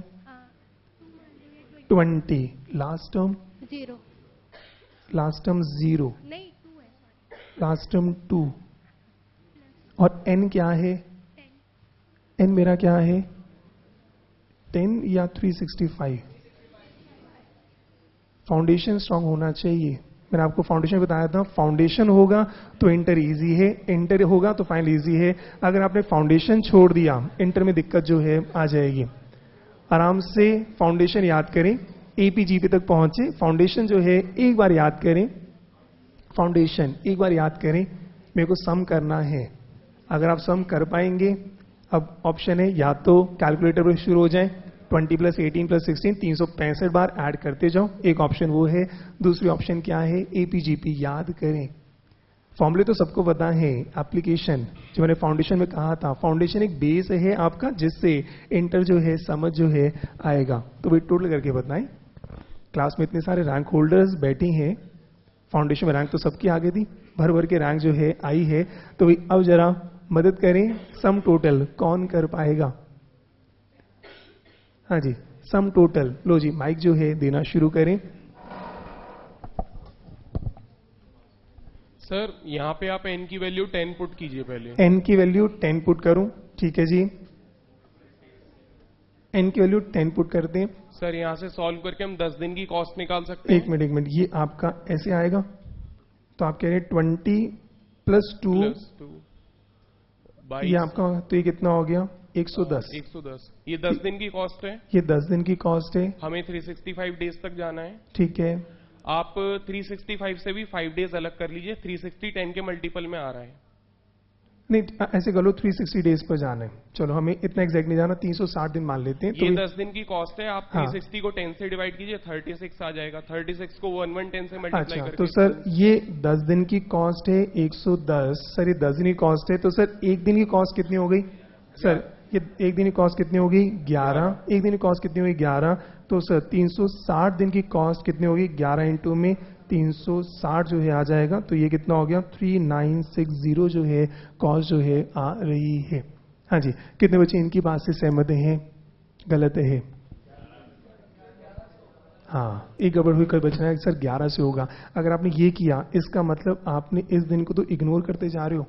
ये भी तो इग्नोर क्यों कर रहे हो? 360 के 360 दिन थोड़ी खर्चा हुआ, इसमें कुछ दिन मेरा खर्चा नहीं हुआ, मेरे को उसको भी तो मैटर करना है। तो आपको सोच के बताओ यहाँ पर क्या होगा? ये कॉस्ट यहाँ पर मैं कहूँगा ये 10 दिन की जगह मैं इसको क्या लूँ? 11 दिन की कॉस्ट लूंगा। सर 11 दिन में इतनी कॉस्ट जो है आ गई। हल्का सा कोई इशू नहीं, फाउंडेशन बेस है, फाउंडेशन से मुझे आगे जो है चलना है। तो भाई इस बात को अब ध्यान से समझें। सर एपी सीरीज पर चलते हैं, तो सर पूरे साल की एपी सीरीज नहीं है, पर सर यहां तक एक एपी सीरीज बनी। सर ये रिपीट जो है चल रही है, तो सर 20, 18, 16, 14, 12 करते हुए नील तक आया। तो सर ये कितने दिन है? 11 दिन है। तो सर 11 दिन की कॉस्ट निकालनी है। सम टू एपी सीरीज फॉर्मूला क्या होता है? n/2 11 / 2 इंटू में फर्स्ट टर्म कितना है 20 इंटू में last term plus last term, ये आपका जो है आया, तो ये कितना हो गया आपका यहाँ पे हुआ, तो 110 रुपए 11 दिन की कॉस्ट जो है आई। तो सर 11 डेज की कॉस्ट अगर 110 है तो सर एक दिन की कॉस्ट कितनी हो गई, 110 डिवाइडेड बाय 11, ये कितना हो गया 10। और सर 365 डेज अप्रोक्सीमेटली, 360 डेज की बात करें तो सर 10 इंटू में हम 365 जो है कर देंगे, तो भी ये रफली कितना आ गया 3650 जो है आ जाएगा। क्या ये बात समझ आती है? तो अभी ध्यान से चेक करो। तो उन्होंने कहा सर हमने कॉस्ट निकाली, तो सर ये कॉस्ट जो है हमने निकाली और हमने कहा सर 11 दिन के बाद ये साइकिल सेम आ गई, ये साइकिल सेम जो है आ गई है। तो सर 11 दिन की कॉस्ट अगर ये सेम है तो सर 22 दिन की क्या होगी, इसके डबल, 33 दिन की इसके ट्रिपल, तो सर आपके 360 डेज या 365 डेज की कॉस्ट जो है हमने निकाल ली। पहले आप पता है यहां तक बात समझ आती है, ठीक है जी। तो एक तरीका ये है, एक तरीका ये है, और ध्यान चेक करना हमने क्या किया 10 इंटू 3650 जो है किया। दूसरा तरीका और क्या है, मैंने क्या किया, मैंने कहा सर मैं काम करता हूं, इसको एक बार कॉस्ट को छोड़ता हूं।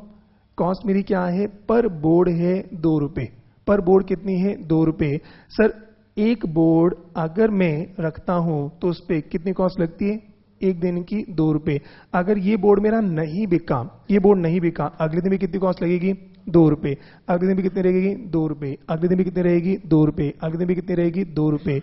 एक बोर्ड को अगर मैं पूरे साल रखता हूं 365 डेज, एक बोर्ड पूरे साल अगर पड़ा रहा तो उसकी कॉस्ट कितनी होगी, आपने कहा सर 2 इंटू में 365। ये बात समझ आती है? एक बोर्ड को पूरे साल अगर मैं रखता हूं तो डेली मुझे स्प्रे करना है, डेली 2 रुपए का स्प्रे अगर मैं करूंगा तो कितने रुपए हो गए, 2 इंटू 365 जो है हो गए। इसमें कोई डाउट तो नहीं है। अब मैंने क्या किया, एक दूसरा तरीका, तो मैंने कहा सर एक बोर्ड को रखने की कॉस्ट कितनी है 265। अब सेम आपने कॉस्ट की बात करी, अब मैं क्या करता हूं सर ऑन एन एवरेज मैं पूरे साल कितने बोर्ड जो है रखता हूं। तो सर कभी मैंने 10 बोर्ड रखे तो सर कभी मेरे बोर्ड कितने हो गए 0, कभी मैंने 9 रखे, कभी एक बोर्ड पर स्प्रे किया, कभी 8 थे, कभी 2 थे, कभी ये थे। तो मैंने कहा sir on an average board कितना हुआ, तो फिर से वही सेम काम कर रहा हूं S11। सर 11 दिन बोर्ड कितने जो है मेरे रखे गए, फिर से AP सीरीज, और यहाँ तो आप सम टू नेचुरल नंबर्स भी कर सकते हैं। तो आपका n into n plus 1 divide by 2 जो है कर लें, तो यहाँ पे आपका n कितना है 11, आपका आई एम सो सॉरी, यहाँ पर अगर उसकी बात करें तो आपका 11 आपके कितने हो गए 11 डिवाइडेड बाय 2 इंटू में अगर वही चलें first term plus last term करें तो ये कितना आ गया आपका 55 जो है आ गया। कंफर्टेबल है? और अगर यहां से सम करोगे 10 into 11 divide by 2, answer same जो है आया 55। और ये 11 दिन में हमने 55 बोर्ड रखे तो एवरेज बोर्ड कितने हो गए 5 पर डे। ये बात भी क्लियर है? तो हमने कहा भाई on an average 5 board per day जो है मेरे रहते हैं। तो मैंने कहा सर एक बोर्ड को अगर पूरे साल रखूं तो कॉस्ट कितनी 2 इंटू 365, अगर 2 बोर्ड रखता 2 इंटू 365, 3 बोर्ड रखता 3 इंटू 365, मैं ऑन एन एवरेज मेरे बोर्ड कितने रहते हैं 5, तो सर पूरे साल की कॉस्ट कितनी हो गई 5 इंटू 2 इंटू 365 जो है आ गई। वही सेम 10 को मैंने स्प्लिट किया 5 इंटू 2। क्या ये बात समझ आती है? तो भाई दोनों तरीके से आपको बताया, आप कॉस्ट से चलना चाहें कॉस्ट से भी हमने सॉल्व किया, या दूसरा मैंने कहा 5 इंटू 2 इंटू 365। ये 5 मेरा क्या है average stock held, average stock held multiply, अब ये मेरा क्या है cost, carrying cost of one board for 1 full year. क्या ये बात समझ आती है? तो मैंने कहा मैंने कितने बोर्ड रखे 5, और एक बोर्ड को अगर पूरे साल में डेली स्प्रे करता तो कितने रुपए लगते, मेरे इतने रुपए जो है लग जाते। तो 5 बोर्ड की कॉस्ट कितनी आ गई, सेम जो है मेरा आंसर जो है आ जाएगा। कंफर्टेबल है? तो भाई एक बार फॉर्मूला लिखते हैं फिर से इस बात को समझेंगे। एनुअल कैरिंग कॉस्ट, आराम से चेक करें, फॉर्मूला मेरा क्या है average stock held on an average, मेरा स्टॉक कितना जो है रहा, average stock held multiply by carrying cost of 1 unit for 1 year. कोई भी फॉर्मूला मगअप जो है नहीं करेंगे, आराम से एक बार चेक करें एनुअल कैरिंग कॉस्ट। हमें कैरिंग कॉस्ट निकालनी है, तो सिस्टम तो वही था, टोटल कॉस्ट 20 रुपए, 18 रुपए, 16 रुपए, उन सब का मैंने टोटल किया है, मैंने और कुछ भी जो है नहीं किया। उसको टोटल मैंने कैसे किया, मैंने एपी सीरीज का सम का फॉर्मूला लगाया, तो मैंने वो चेक किया कितना आया, शायद आपका जो है 210 रुपए शायद आया। मैंने कहा 11 दिन की कॉस्ट जो है आई, उससे पर डे कॉस्ट जो है मेरी आई वो कितनी, शायद 10 रुपए जो है आ गई। तो मैंने कहा 10 रुपए कॉस्ट एक दिन की है, 365 दिन की कॉस्ट कितनी हो गई, 3650। सिस्टम तो वही था, उसी को एक दूसरे तरीके से हमने चेक किया। हमने कहा वो 10 रुपए कैसे आ रहा है, मैंने कहा 10 रुपए कैसे, 2 into 5, क्योंकि वो जो कॉस्ट हमने निकाली 20, 18 सबको किससे मल्टीप्लाई किया था, 2 से मल्टीप्लाई है, तो 20 को क्या 2 into 10, 18 को 2 into 9, 16 को 2 into 8, मैंने 2 अगर कॉमन कर लो तो क्या बना 2 into 5 into 365 आया। मैंने कहा 2 क्या है, कैरिंग कॉस्ट पर यूनिट पर आपका डे, मैंने कहा 5 क्या है, एवरेज इन्वेंट्री हेल्ड, और 365 पूरे साल पर जो है मैं लेकर जो है गया हूं। कंफर्टेबल है, लो जी यहां तक किसी को कोई भी डाउट हो, लो जी ऐसे अगर एक एग्जांपल और लें, मान लीजिए I am a mobile phone dealer, मैंने जो है मोबाइल फोन का शोरूम जो है मान लीजिए मैंने ओपन जो है किया है, और मान लीजिए मैं एप्पल के प्रोडक्ट में डील जो है कर रहा हूं, और वही सोच के बताएं, मान लीजिए एक मोबाइल फोन अगर मैं अपनी दुकान पर रखता हूं, सोचें एक मोबाइल फोन अगर अपनी दुकान पर रखता हूं तो मेरे को 50,000 रुपए में वो जो है होलसेलर जो है देता है। तो मान लीजिए मेरी कॉस्ट कितनी है, 50,000 रुपए। तो मैंने कहा बेचता मैं चाहे 60,000 70,000 प्रॉफिट मार्जिन होगा, पर एक मोबाइल फोन को अपने शोरूम में रखने की कॉस्ट मेरी कितनी है, 50,000 रुपए। पर मैंने कहा 50,000 रुपए मैंने खरीदा है, और वही सोच के बताएं अगर ये 50,000 रुपए का मोबाइल फोन मैं अपनी दुकान पर नहीं खरीदता तो मैं क्या करता, एफडी करा चुका होता, एफडी कराता मेरे को 10% इंटरेस्ट मिलता। तो मैंने कहा एक्चुअल मेरी कॉस्ट कितनी हो गई, 5,000 रुपए की कॉस्ट तो मेरी पड़ी गई। एक मोबाइल फोन को अगर मैं अपनी दुकान पर रखता हूं पूरे साल, अगर मोबाइल फोन नहीं बिका तो आप सोच के बताएं मेरे 5,000 रुपए तो सीधा सीधा जो है मेरे नुकसान जो है हो गया, हुआ कि नहीं हुआ, 100% जो है हो जाता है। तो मैंने कहा अगर मैं मोबाइल फोन जो है अगर मैंने बेचे ना, दुकान पे सिर्फ रखा है, और अगर ग्राहक नहीं आया, ये 50,000 कैपिटल ब्लॉक हो गई, होती मेरा 10% का सीधा सीधा जो है मेरा नुकसान जो है हो गया। और मैंने कहा साथ में मोबाइल फोन है, चोरी होने के चांसेस हो सकते हैं, क्योंकि कॉस्टली आइटम में मैं इंश्योरेंस भी कराकर जो है चलता हूं। मैंने इंश्योरेंस कराई, और मान लेते हैं इंश्योरेंस पर मोबाइल फोन की कितनी है, 1,000 रुपए की आती है। तो मैंने कभी एक मोबाइल फोन को रखने की कॉस्ट मेरी कितनी है, 6,000 रुपए। बिके या ना बिके मेरी इतनी कॉस्ट तो पड़ती है, और तो मुझे डिसाइड करना है कितने मोबाइल फोन अपनी दुकान पर जो है मुझे रखने चाहिए, कितने मोबाइल फोन अपनी दुकान पर रखने चाहिए। अगर ऑन एन एवरेज मैंने वही माने 10 मोबाइल फोन रखे, एक दिन बिका फिर बिक रहा है, ऑन एन एवरेज कितना जो है आ गया। अगर ऑन एन एवरेज मेरे पास अगर 10 मोबाइल फोन भी पूरे साल पड़े रहते हैं, मेरा सीधा सीधा 60,000 रुपए मेरा क्या है कॉस्ट वैसी जो है लग गई है। अगर मेरे पास 20 मोबाइल फोन है, सीधा 1,20,000 रुपए की कॉस्ट तो मेरी सीधी सीधी जो है इनकर हो रही है। क्यों, क्योंकि मैं इतना तो एफडी से इंटरेस्ट ही जो है कमाता। हमने कहा ये सारी चीजें बिजनेसमैन को सोचना जो है, नॉर्मली लोग इसको जो है इग्नोर कर देते हैं, और तभी जो है बिजनेस कहते हैं मेहनत तो बहुत करें पर हमारे बिजनेस में प्रॉफिट जो है नहीं हो रहा। पहले तो कॉस्ट निकालना आपको सीखना पड़ेगा कि भाई इस समय आपको बिजनेस करना चाहिए या आप स्विच ओवर करके एफडी ही जो है करा लेते। तो हमने कहा ये सारी कॉस्ट मेरे को जो है लेनी है, और फिर मैं चेक करूंगा मुझे कितनी क्वांटिटी ऑर्डर करनी, उसी सवाल पर हूं।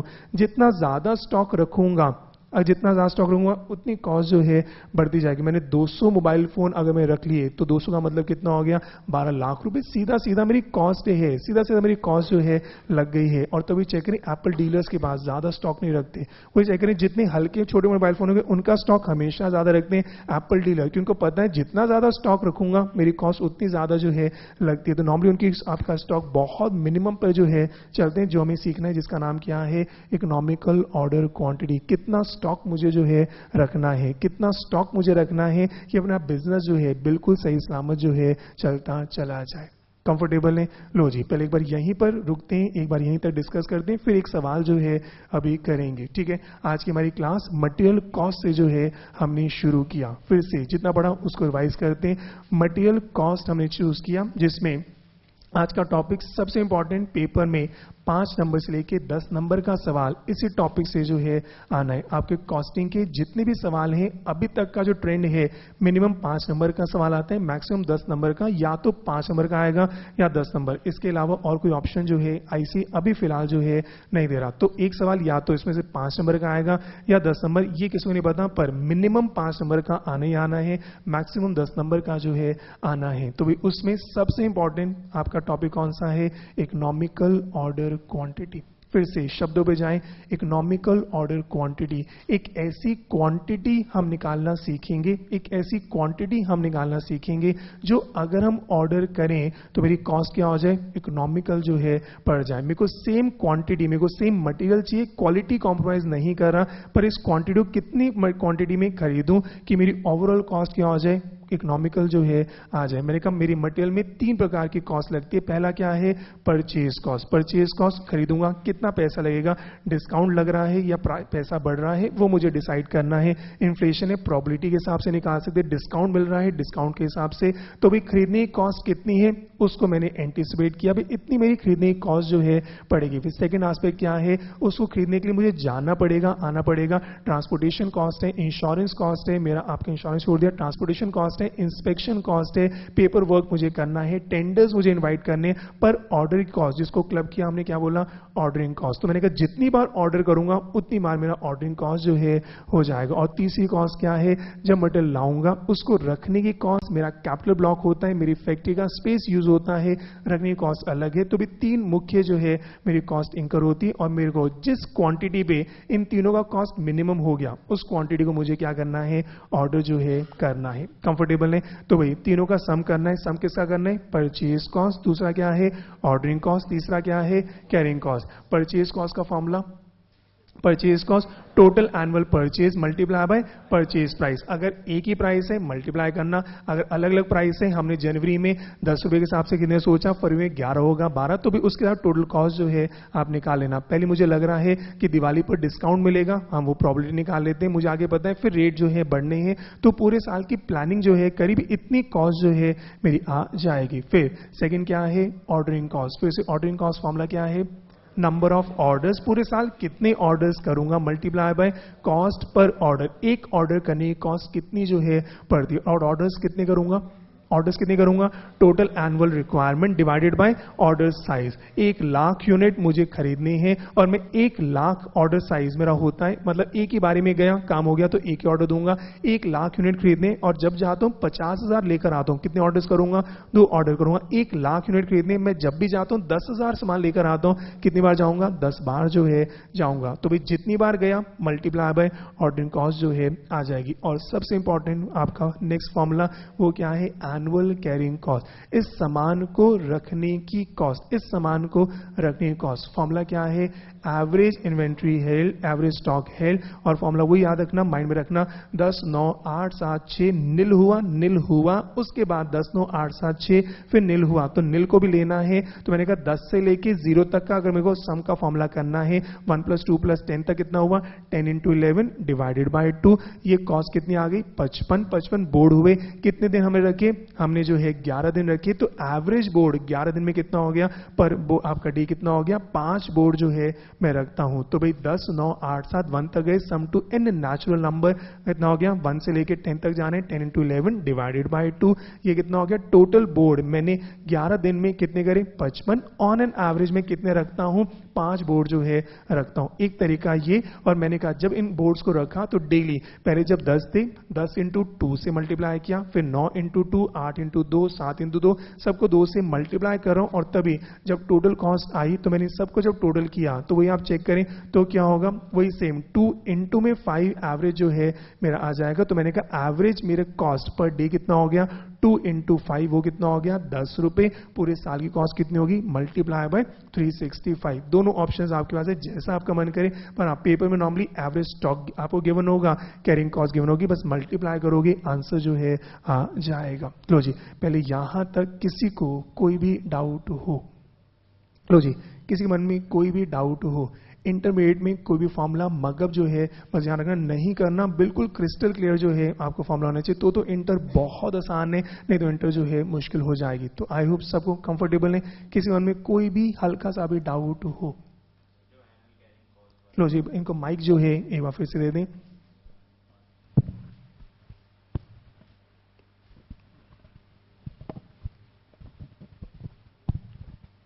हाँ जी सर, जो एनुअल कैरिंग कॉस्ट वाला फॉर्मूला है वो जब ही एप्लीकेबल होगा जब प्राइस कांस्टेंट होगा? हाँ सर, ये जो एनुअल कैरिंग कॉस्ट है सर, ये तभी एप्लीकेबल होगा जब प्राइस कांस्टेंट है। अभी आएंगे प्राइस, अभी हम आज करेंगे प्राइस कांस्टेंट। प्राइस ऐसे ही फ्लक्चुएट होगा। फिर आप सोच के बताएं, अगर मुझे बल्क डिस्काउंट मिल गया तो कैरिंग कॉस्ट ज्यादा होगी कम होगी? कम भी होगी। क्यों? मेरा कैपिटल ब्लॉक कम भी हो गया। ये बात समझ आती है? तो मैंने कहा, तभी मैंने कहा परसेंटेज ऑफ क्या है, परचेज प्राइस है। तो परसेंटेज प्राइस का क्यों, जैसे ही आपका प्राइस ऊपर नीचे हो गया तो कैरिंग कॉस्ट कम ज्यादा जो है आपके, जैसे सामान महंगा होगा मेरे को सिक्योरिटी ज्यादा करनी पड़ेगी, जैसे ही महंगा सामान सस्ता हो गया मेरे को स्टोरेज कॉस्ट क्या हो जाएगी, कम हो जाएगी। तो जैसे ही प्राइस कम ज्यादा होगा तो मैंने कहा एवरेज स्टॉक, मैंने गोल्ड कितना रखा, गोल्ड जैसे ही महंगा होता है मेरे को डर ज्यादा होता है। सोचिए गोल्ड की वैल्यू खत्म हो गई, कुछ नया ही स्टोन आ गया, आज गोल्ड कोई भी नहीं पूछा, जैसे चांदी पीतल अब कोई नहीं पूछ रहा, तो उसको हम ज्यादा सामान जो है कैरी जो है नहीं करते। तो मैंने कहा वही सेम है, तभी क्या है एवरेज स्टॉक हेल्ड, मैंने कितना गोल्ड कितना सिल्वर कितना मैंने सामान खरीदा, मल्टीप्लाई बाय क्या है carrying cost for the whole year, और वही परसेंटेज है किसका, परचेज प्राइस का। सामान जैसे ही महंगा हुआ उसके हिसाब से सामान सस्ता हुआ उसके हिसाब से स्टोरेज कॉस्ट जो है हो जाएगी। कंफर्टेबल है? लो जी, अब एक सवाल जो है करते हैं और कोशिश करना आप खुद ही आंसर जो है वो कर बताना। तो लो जी, देखिए जी, लो जी, पहले फॉर्मूला लिख लेते हैं। हमने कहा total inventory cost, total inventory cost हमने कहा क्या है, सम टोटल है किसका, टोटल परचेज कॉस्ट, और किस चीज का, टोटल ऑर्डरिंग कॉस्ट, और किस चीज का, total carrying cost.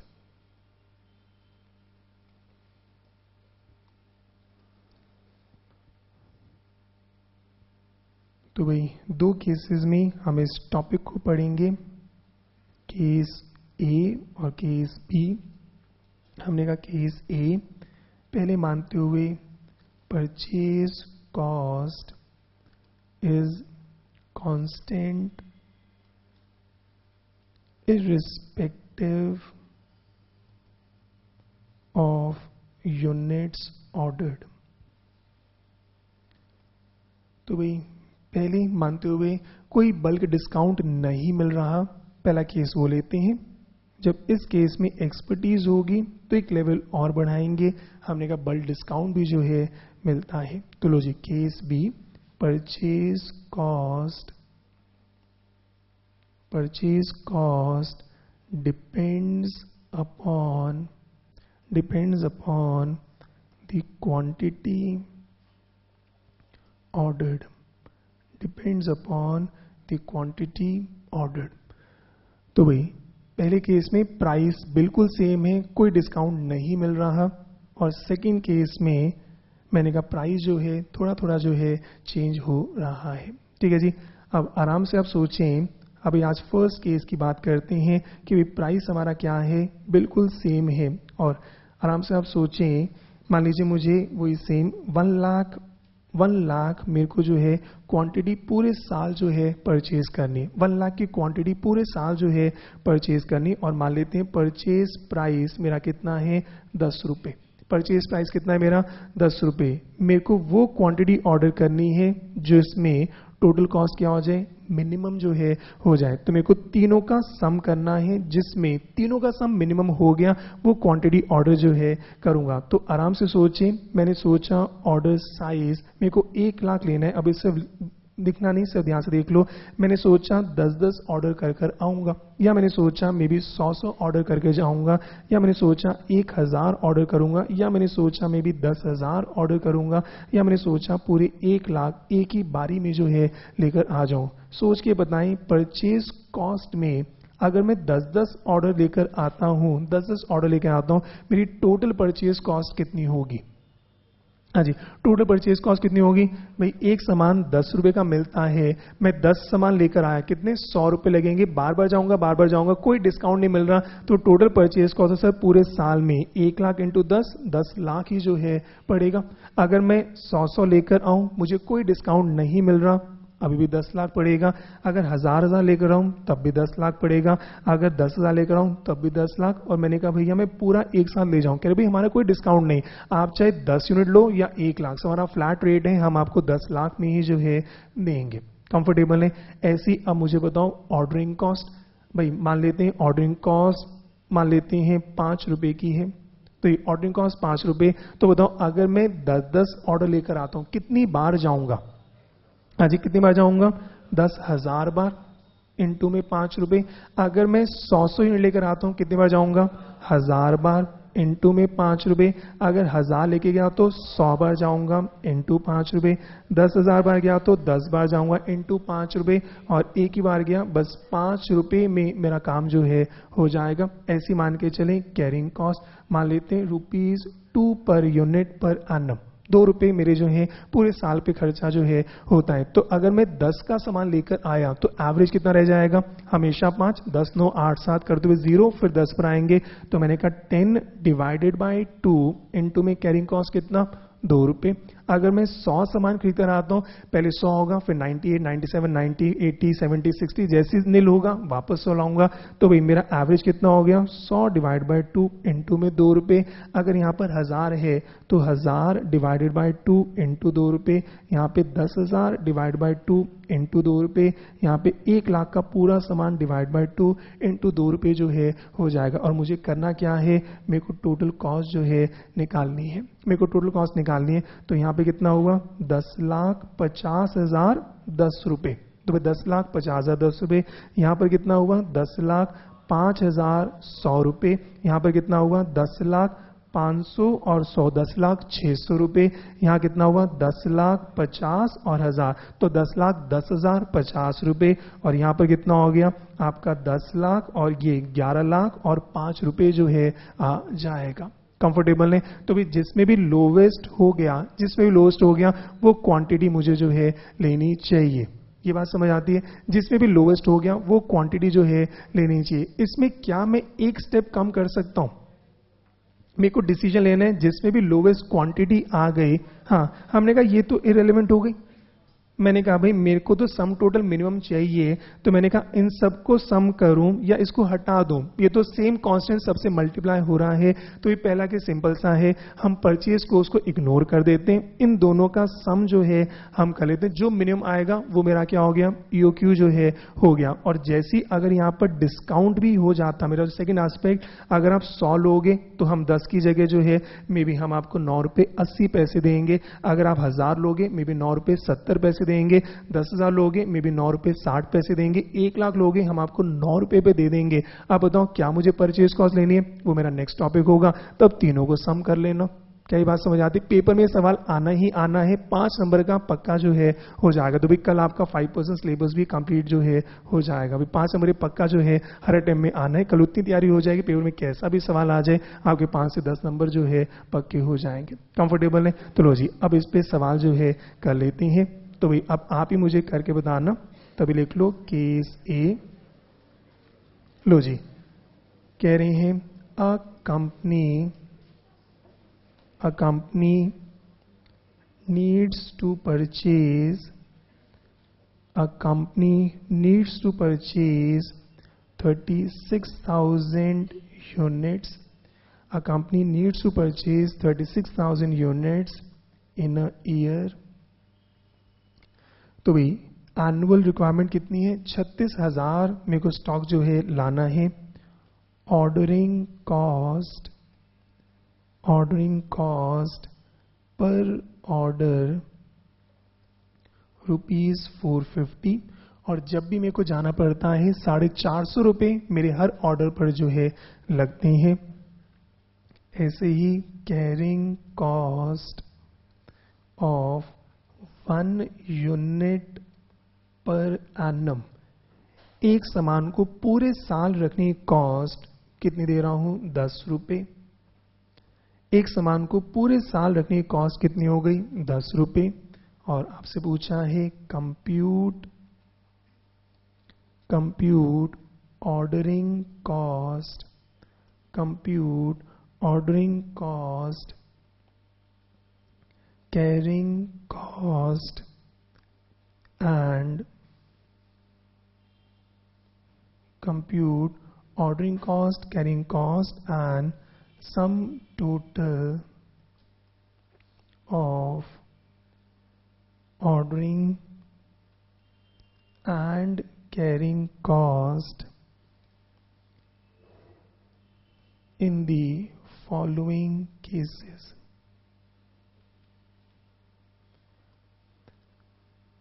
So we compute ordering cost, carrying cost and sum total of ordering and carrying cost in the following cases. लो जी, हमने कभी order size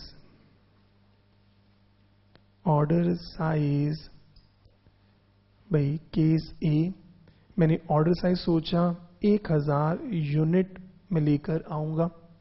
case B 1500 unit लेकर आऊंगा। केस सी 1800 units में लेकर आऊंगा। केस डी 2000 यूनिट्स में लेकर आऊंगा। केस ई 3000 यूनिट्स एक बारी में लेकर आऊंगा। केस एफ 6000 यूनिट्स में एक बारी में लेकर आऊंगा। या आपका केस जी 12000 यूनिट्स में एक बारी में लेकर जो है आऊंगा। ठीक है जी, तो भाई मैंने डिसाइड किया 1000 यूनिट या 1500, 1800, 2000, 3000, 6000 और 12000। और मुझे क्या निकालना है? मुझे निकालना है मेरी ऑर्डरिंग कॉस्ट कितनी पड़ेगी, मेरी कैरिंग कॉस्ट कितनी पड़ेगी और इन दोनों का सम टोटल कितना जो है पड़ेगा। ठीक है जी, निकाल लोगे अच्छे से निकल जाएगा। तो भाई नॉर्मली बस इंटर में निकालना आसान है, पर आपको क्या करना है, प्रेजेंटेशन बहुत इंपॉर्टेंट है। तो जब भी सॉल्व करें, क्योंकि आपका सब्जेक्टिव पेपर है, तो विद प्रेजेंटेशन जो है सॉल्व करेंगे। तो एक स्टेटमेंट जो है बनाते हैं, तो लिख लीजिए statement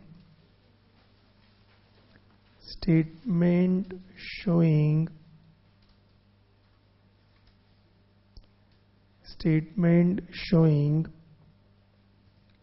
computation of ordering cost।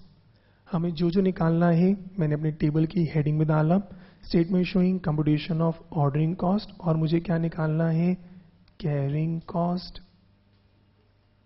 And some total of ordering and carrying cost.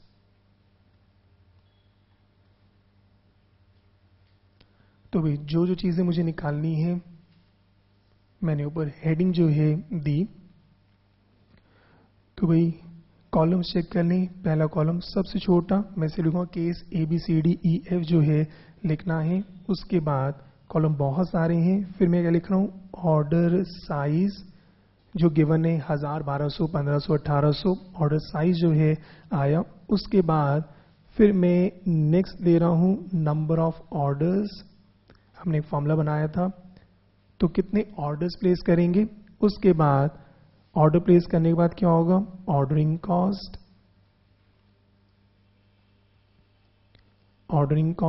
उसके बाद मेरा क्या है, carrying cost.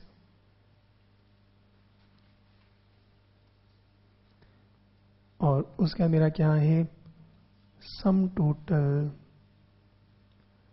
Total of ordering cost and carrying cost.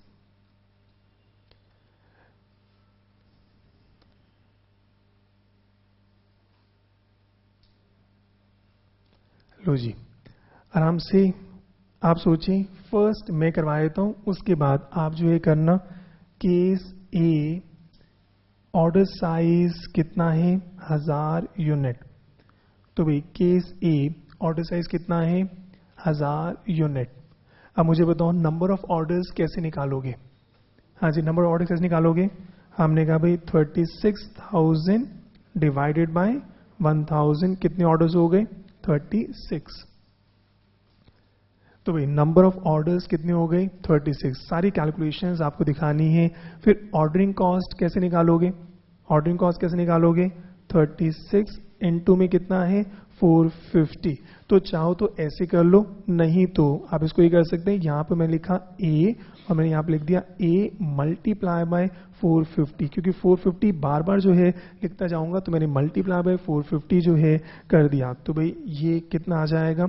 हमने कहा भाई 36 मल्टीप्लाई बाय 450 कितना आ गया? 16,200। 16,200। ठीक है जी। ऐसे ही अब मुझे कैरिंग कॉस्ट निकालना है, तो भाई कैरिंग कॉस्ट ध्यान से चेक करो, या तो ध्यान से देखो मुझे क्या करना है 1000 divided by 2 average stock multiply carrying cost कितना है आपको जो है 10 रुपीज जो है गिवन है। तो भाई स्टॉक हमने कितना लिया 1000, ऑन एन एवरेज कम होता जाएगा 0, तो ऑन एन एवरेज कितना हो गया 500 मल्टीप्लाई बाय कितना हो गया 10। या तो सिस्टम ये है, या फिर आप ऐसे करोगे, मेरे को लगा ये बार बार लिखूंगा फायदा नहीं है, तो मैंने यहाँ पे क्या किया, मान लीजिए मैंने इसको क्या लिख दिया B, और मैंने यहाँ पे क्या लिखा B डिवाइडेड बाय 2 इनटू में आपका ₹10 जो है मैंने कर दिया। कंफर्टेबल है? तो ये डिसीजन आपका है, प्रेजेंटेशन जैसे आपका मन करे वैसे आप कर सकते हैं।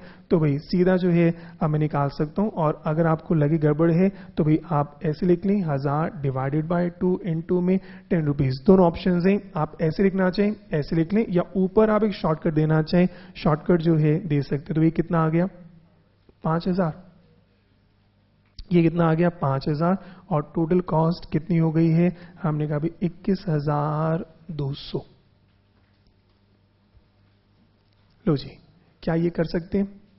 लो जी, ऐसी एक और बस मैं कराता हूं, केस B वो कितना है 1500।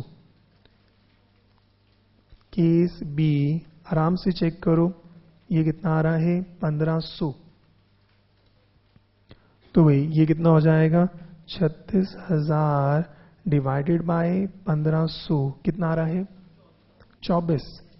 तो आपने कहा 24 नंबर ऑफ ऑर्डर्स हैं, 24 इनटू में 450, बताओ जी कितना आया 10,800। आपने कहा सर 1500 का स्टॉक रखेंगे ऑन एन एवरेज 750 इनटू में 10, ये कितना हो गया 7500। तो ये कितना हो गया 18,300।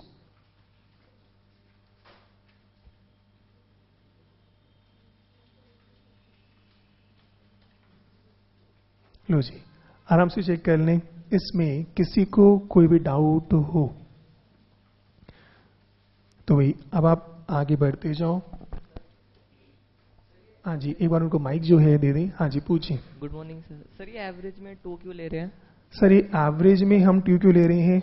हाँ जी, कोई मेरी मदद करे, एवरेज में 2 क्यों ले रहे हैं? फिर से वो याद करो, पहले 10 स्टॉक था, फिर 9 हुआ, फिर 8 हुआ, फिर 7 हुआ, करते करते कहाँ पे आए नील पर आए। तो एवरेज स्टॉक हमने निकाला था, या तो टोटल कर दे या मैं क्या करूं 10 + 0 डिवाइडेड बाय 2, लास्ट में नील होगा, या क्या हो गया 10 डिवाइड बाय 2 जो है हो गया।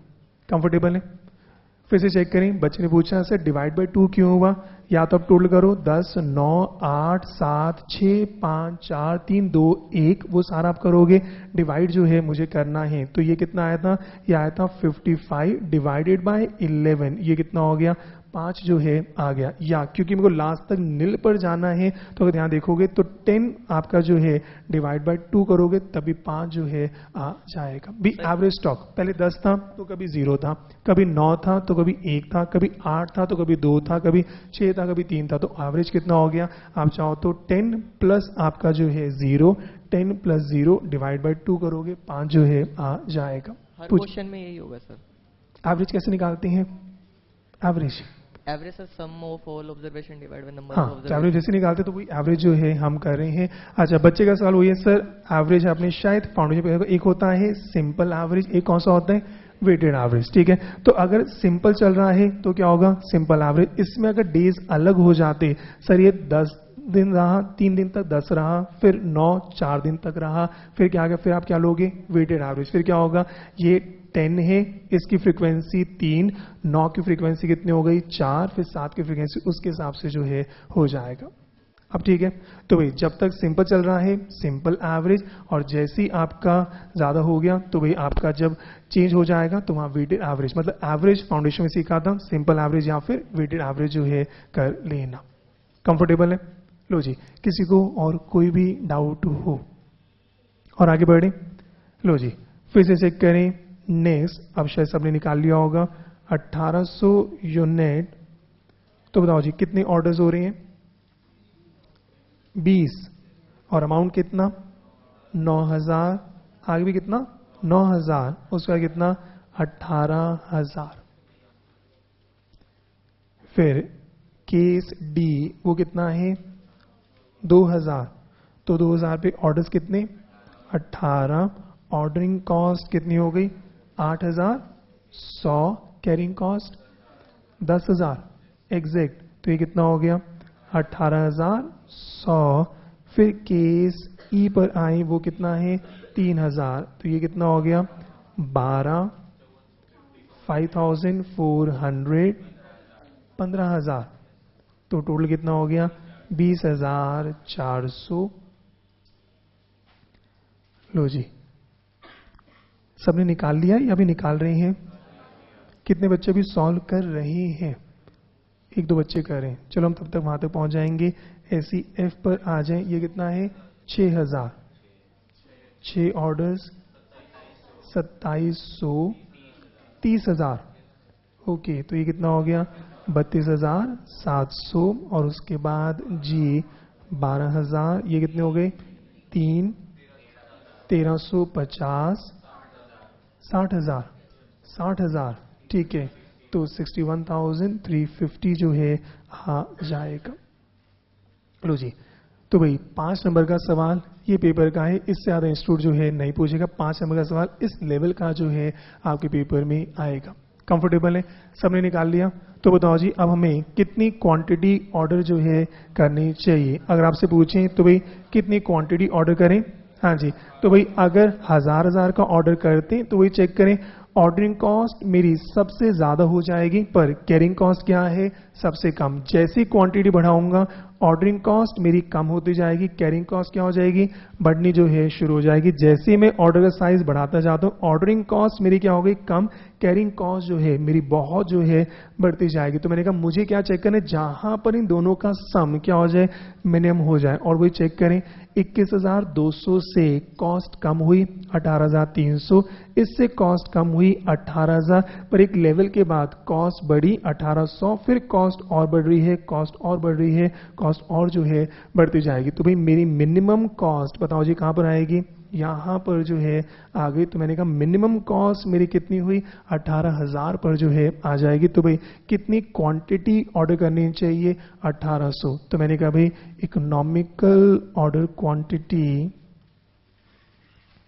मेरा इकोनॉमिकल ऑर्डर क्वांटिटी बताओ जी कितना होगा? 1800 यूनिट्स। तो भाई इकोनॉमिकल ऑर्डर क्वांटिटी भाई कितना हो जाएगा? 1800 यूनिट्स। लो जी, आराम से चेक करें। यहां तक किसी को कोई भी डाउट हो? यहां तक किसी को कोई भी डाउट हो?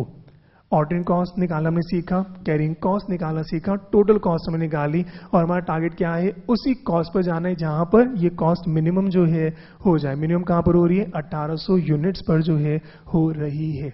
इसमें किसी को कोई भी डाउट हो? कोई डाउट नहीं? लो जी, उनको माइक जो है दे दीजिए।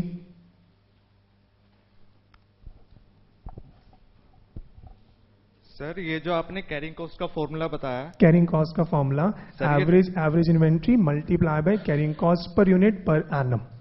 सर मतलब ये जाओ आप 2 से डिवाइड कर रहे हो सर, ये तभी एप्लीकेबल होगा जब स्टॉक हमारा 0 हो जाएगा एक पॉइंट पे। हाँ, इसमें पहली असम्पशन वही है। अच्छा, इसी में बात करें, चलो मैं आगे वाला टॉपिक अभी करा देता हूँ। इसमें सोच के बताएं, सेम मान के चलें 50 यूनिट था, आपकी बात को लेते हैं, तभी अगला स्टॉक आएगा जिसको हम बोलते हैं सेफ्टी स्टॉक। सर 50 यूनिट थे, फिर 49 हुआ, फिर 48 हुआ, करते करते करते करते हमारा 0 हुआ। 0 होते हम फिर 50 पर आए, करते करते करते करते 0 हुआ, फिर हम 50 पर आए, करते करते करते क्या हुआ? 0 हुआ। कंफर्टेबल है? तो आप मुझे बताएं एवरेज स्टॉक आपका कितना हो जाएगा? मैंने कहा भाई 50 प्लस 0 डिवाइडेड बाय 2 कितना हो गया 25 यूनिट जो है हो गए। इन्होंने कहा सर ये तो बड़ा रिस्की है, ये तो सर बड़ा रिस्की है, कल को अगले दिन सामान नहीं आया सर हम फंस जाएंगे। तो आपने क्या किया, एक सेफ्टी स्टॉक जो है आपने रखा। आपने कहा सर मैं 50 रखता हूं पर सर 10 यूनिट तो मैं सेफ्टी स्टॉक रखूंगा ही रखूंगा। सर मैं ऑर्डर कब करूंगा, जब 10 यूनिट जो है हो जाएंगे। तो ये भी पॉलिसी होती है। तो आपने कहा सर क्वालिटी कॉम्प्रोमाइज नहीं करनी, सर ऐसा काम भी नहीं करना कि सुबह शटर खोला सामान तो आया नहीं, कस्टमर जो है मेरा आ गया। ये बात क्लियर है। तो आपने क्या किया, आप यहां तक पहुंचे, जैसे 10 हुआ उसके बाद आपने ऑर्डर जो है कर दिया, जैसी 10 हुआ आपने ऑर्डर जो है कर दिया, जैसी 10 हुआ आपने ऑर्डर जो है कर दिया। तो 10 का स्टॉक तो हमेशा आपके पास है, 10 का स्टॉक तो हमेशा आपके पास है और आपके पास ये फ्लक्चुएट कर रहा है। अब मुझे बताओ एवरेज कैसे निकालोगे। तो हमने कहा सर 50 में से पहले 10 तो हटा दो, अब तो सर ये 40 का स्टॉक मेरा फ्लक्चुएट करेगा डिवाइडेड बाय 2 और सर 10 तो हमेशा ही पूरे साल जो है रहेगा, 10 तो हमेशा पूरे साल है। तो सर ये कितना हो गया आपका जो है 40, तो सर 20 और 10 सर 30 स्टॉक मेरा ऑन एन एवरेज जो है रहता है। ठीक है जी, ये बात समझ आती है। पर मैंने कहा अभी बिल्कुल बेस पे चल रहे हैं, अभी इन सब लेवल पर आएंगे। स्टार्टिंग में इसको थोड़ा सा मैं अवॉइड जो है कर रहा हूं, पर बात वही है, अभी धीरे बफर स्टॉक पर भी लेकर जो है आएंगे। सर मेरा 30 का स्टॉक ऑन एन एवरेज हमेशा जो है रहेगा। पर आप फिर सोच के बताओ, ये जो 10 है, ये जो 10 है मेरे डिसीजन के लिए क्या ये रेलिवेंट कॉस्ट है या इररेलेवेंट है? इससे मेरा डिसीजन नहीं बदल रहा। मेरे को डिसाइड करना है 10 के ऊपर मैं 40 का ऑर्डर करूं या 60 का ऑर्डर करूं या 70 का ऑर्डर करूं, 80 का ऑर्डर, ये तो मेरे लिए क्या होगी, इररेलेवेंट कॉस्ट जो है मेरी आ जाएगी। इसलिए डिसीजन में मैं इसको हमेशा इग्नोर जो है करता हूं। इग्नोर क्यों कर रहा हूं, इसलिए मैंने इसको क्या किया, इग्नोर कर दिया। जैसे इग्नोर किया तो यहां पर मेरा 40 और 0 जो है आ जाएगा। क्यों, इस समय मैं अकाउंटिंग नहीं कर रहा, मैं डिसीजन ले रहा हूं मेरे को कितना जो है खरीदना है। तो ये तो हमेशा, इसको आप संक कॉस्ट भी कह सकते हैं, इररेलेवेंट कॉस्ट भी जो है कह सकते हैं। कंफर्टेबल है तो आपके भी ठीक है, इसलिए हम इसको यहां पर 0 जो है हमेशा लेके चलेंगे। क्यों, ये हमेशा ये फ्लक्चुएट करेगा, ये अगर फ्लक्चुएट नहीं करता इसको इग्नोर जो है हम कर देते हैं। कंफर्टेबल ने रेलेवेंट कॉस्ट, इररेलेवेंट, शायद इकोनॉमिक्स में ये सारे टर्मिनोलॉजी फाउंडेशन में पढ़ी होंगी, पढ़ी कि नहीं पढ़ी? Relevant cost, irrelevant cost, sunk cost, ये सारी कॉस्ट जो है इकोनॉमिक्स में सब जो है थोड़ा थोड़ा पढ़ा है, ये सब जो है इंटर में फिर से जो है पढ़ेंगे। लो जी, और किसी मन में और भी कोई डाउट हो, हाँ पूछते जाएं, वहेगा ना। हमारी क्लास में डाउट सबसे ज्यादा जो है आपको लेने की, कंसेप्ट क्लैरिटी जब तक नहीं होगी, क्योंकि पेपर ट्रिकी होता है, पर इतना मुझे पता है एमजे बच्चों के लिए बहुत इजी जो है हो जाएगा। पूछिए सर। जब हमने ये लिखा था कैरिंग कॉस्ट, तो उसमें आपने ऑब्सोलेंस कॉस्ट भी इंक्लूड करवाया। हाँ, कैरिंग कॉस्ट में ऑब्सोलेंस कॉस्ट भी जो है हमने इंक्लूड जो है किया है। ठीक है, बट ऑब्सोलेंस अगर मार्केट टर्म्स में देखें तो ऑब्सोलेंस तो रिस्क हुआ ना, उसकी कॉस्ट थोड़ी होगी। मतलब फॉर एग्जांपल ऑब्सोलेंस मान लो, पिलफरेज कॉस्ट मान लो, नॉर्मल लॉस कॉस्ट मान लो। एक शब्द मैंने दे दिया है, मैंने कहा जब भी बल्क ऑर्डर करूंगा हमें पहले से पता है बल्क ऑर्डर में सर 2% तो ऑब्सोलीट होगा ही होगा, मेरा नॉर्मल लॉस मैं मान के चल रहा हूं। सर मेरे को पता है जैसे सामान ज्यादा अगर मैं लूंगा तो सर मुझे पहले ही पता है 2% तो 100 यूनिट लाऊंगा सर, 2 तो मेरी खराब होंगी, या तो खराब होंगी या कभी चोरी हो जाएंगे या पड़े पड़े जो है सड़ जाएंगे। ठीक है, जैसे आप मान लीजिए आप एप्पल्स परचेज करें, तो एप्पल्स मान लीजिए शिमला से आ रही हैं, तो मुझे पहले से पता है 100 एप्पल में 2 एप्पल्स मेरे ऑब्सोलीट हो जाएंगे या पिलफरेज हो जाएंगे, नॉर्मल लॉस हो जाएंगे।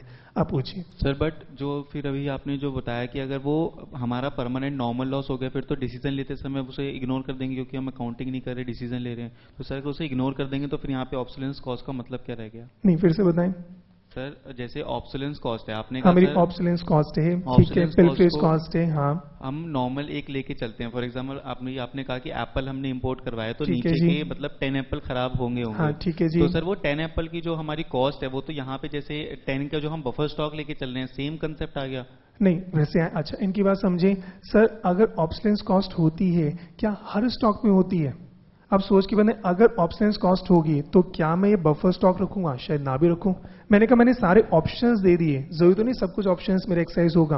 हमारे घर में कोई चोरी नहीं होती, मैंने कहा हो भी सकती नहीं भी हो सकती। मैं it includes these money item, options हो भी सकती नहीं भी हो सकती। मेरा एप्पल आईफोन है, ऑब्सोलीट नहीं हो रहा, वेजिटेबल है ऑब्सोलीट हो रही है। तो मैंने कहा सब चीजें आ भी सकती है, नहीं भी जो है आ सकती। मैं आटा लेने जा रहा हूं, 10 रुपए का मिलता है, इसमें क्या इंटरेस्ट मेरे को फैक्टर करना है? एप्पल आईफोन लूंगा तो मैंने कहा 50 का एप्पल आईफोन है, 5000 का इंटरेस्ट जो है लगता है। तो कहां पर इंटरेस्ट लेना है, कहां पर नहीं लेना, वो तो सारा आपके ऊपर जो है रहेगा। तो कहीं पर ऑब्सोलेंस हो भी सकती है, कहीं पर ऑब्सोलेंस जो है नहीं हो सकती। कंफर्टेबल है? लो जी, और किसी को कोई भी डाउट हो? कंफर्टेबल चल रहा है? लो जी, आराम से चेक करें। आपका सबसे मोस्ट इंपॉर्टेंट कहूंगा कॉस्टिंग का टॉपिक हमारा जो है चल रहा है ईओक्यू, जिसकी पेपर में सबसे ज्यादा इंपॉर्टेंस है। ये पेपर में आना ही आना है, पर हाँ उस लेवल का नहीं आएगा, हम तो बहुत ऊपर लेवल तक चलेंगे। पेपर का सवाल तो बहुत ईजी जो है आ जाते हैं। अब मेरा एक सवाल देखते हैं आप कर पाएंगे नहीं कर पाएंगे। मैंने कहा 1800 यूनिट पर कॉस्ट क्या होगी? मिनिमम। क्या कॉस्ट इससे भी कम हो सकती है इन पैरामीटर्स को देखते हुए? मैंने कभी इन केसेस में आराम सोचें, इन केसेस में तो 1800 पे मिनिमम आ गया। क्या आप 100% श्योर हैं कि इसी पर मिनिमम आएगा? मैं तो आपको सिर्फ 5-6 केसेस दिए हैं। क्या कॉस्ट इससे मिनिमम हो सकती है या नहीं हो सकती? आराम से अब आप सोचें। मेरा अगला सवाल, बात समझ आ रही है? कॉस्ट इन केसेस में तो मिनिमम आ गई। अब मेरा सवाल है, क्या यही 100% मिनिमम कॉस्ट है या 1700 पर भी चेक करूं, 1900 पर भी चेक करूं? ये तो समझ आया 1800 के आसपास जो है मिनिमम कॉस्ट आ रही है। भाई कॉस्ट कम होती है फिर ऊपर जाती है, तो ये तो कंफर्म हो गया 1800 के आसपास मिनिमम कॉस्ट है। पर क्या 1800 पर ही मिनिमम कॉस्ट है या 1700 पर भी हो सकती है, 1900 पर भी हो सकती है? नहीं, पहले अभी सॉल्व मत करें। क्या लगता है, हो सकती नहीं हो सकती? हो तो सकती। तो ये तो हमने तुक्का मारा है, ये बात समझ। ये तो हमने तुक्का जो है मारा है, तो हमने कहा तुक्के में इसमें मिनिमम आ गया, पर श्योरिटी नहीं है। अब मेरा अगला सवाल, अगर मेरे को मिनिमम पर जाना है, कितनी कॉस्ट ऑर्डर करूं?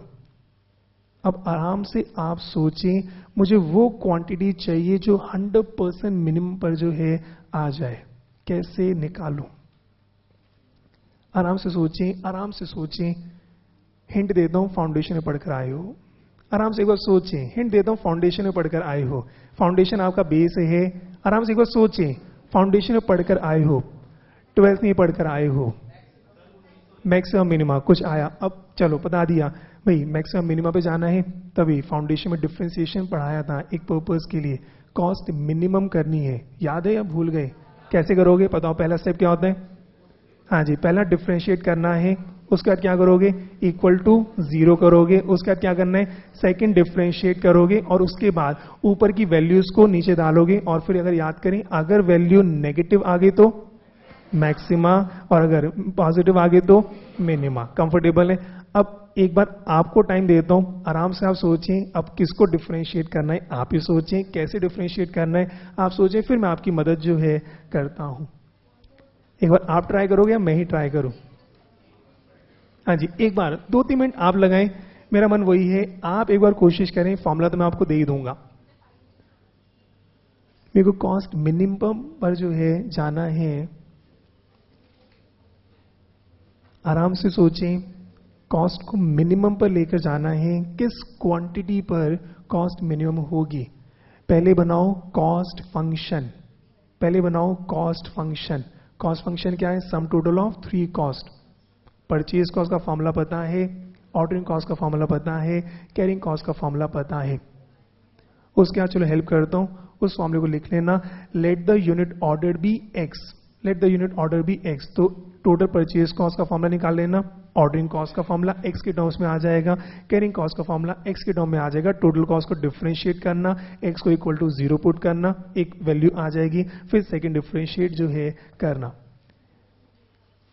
मैं चाहूंगा एक बार आप करें, मैं तो करा ही दूंगा।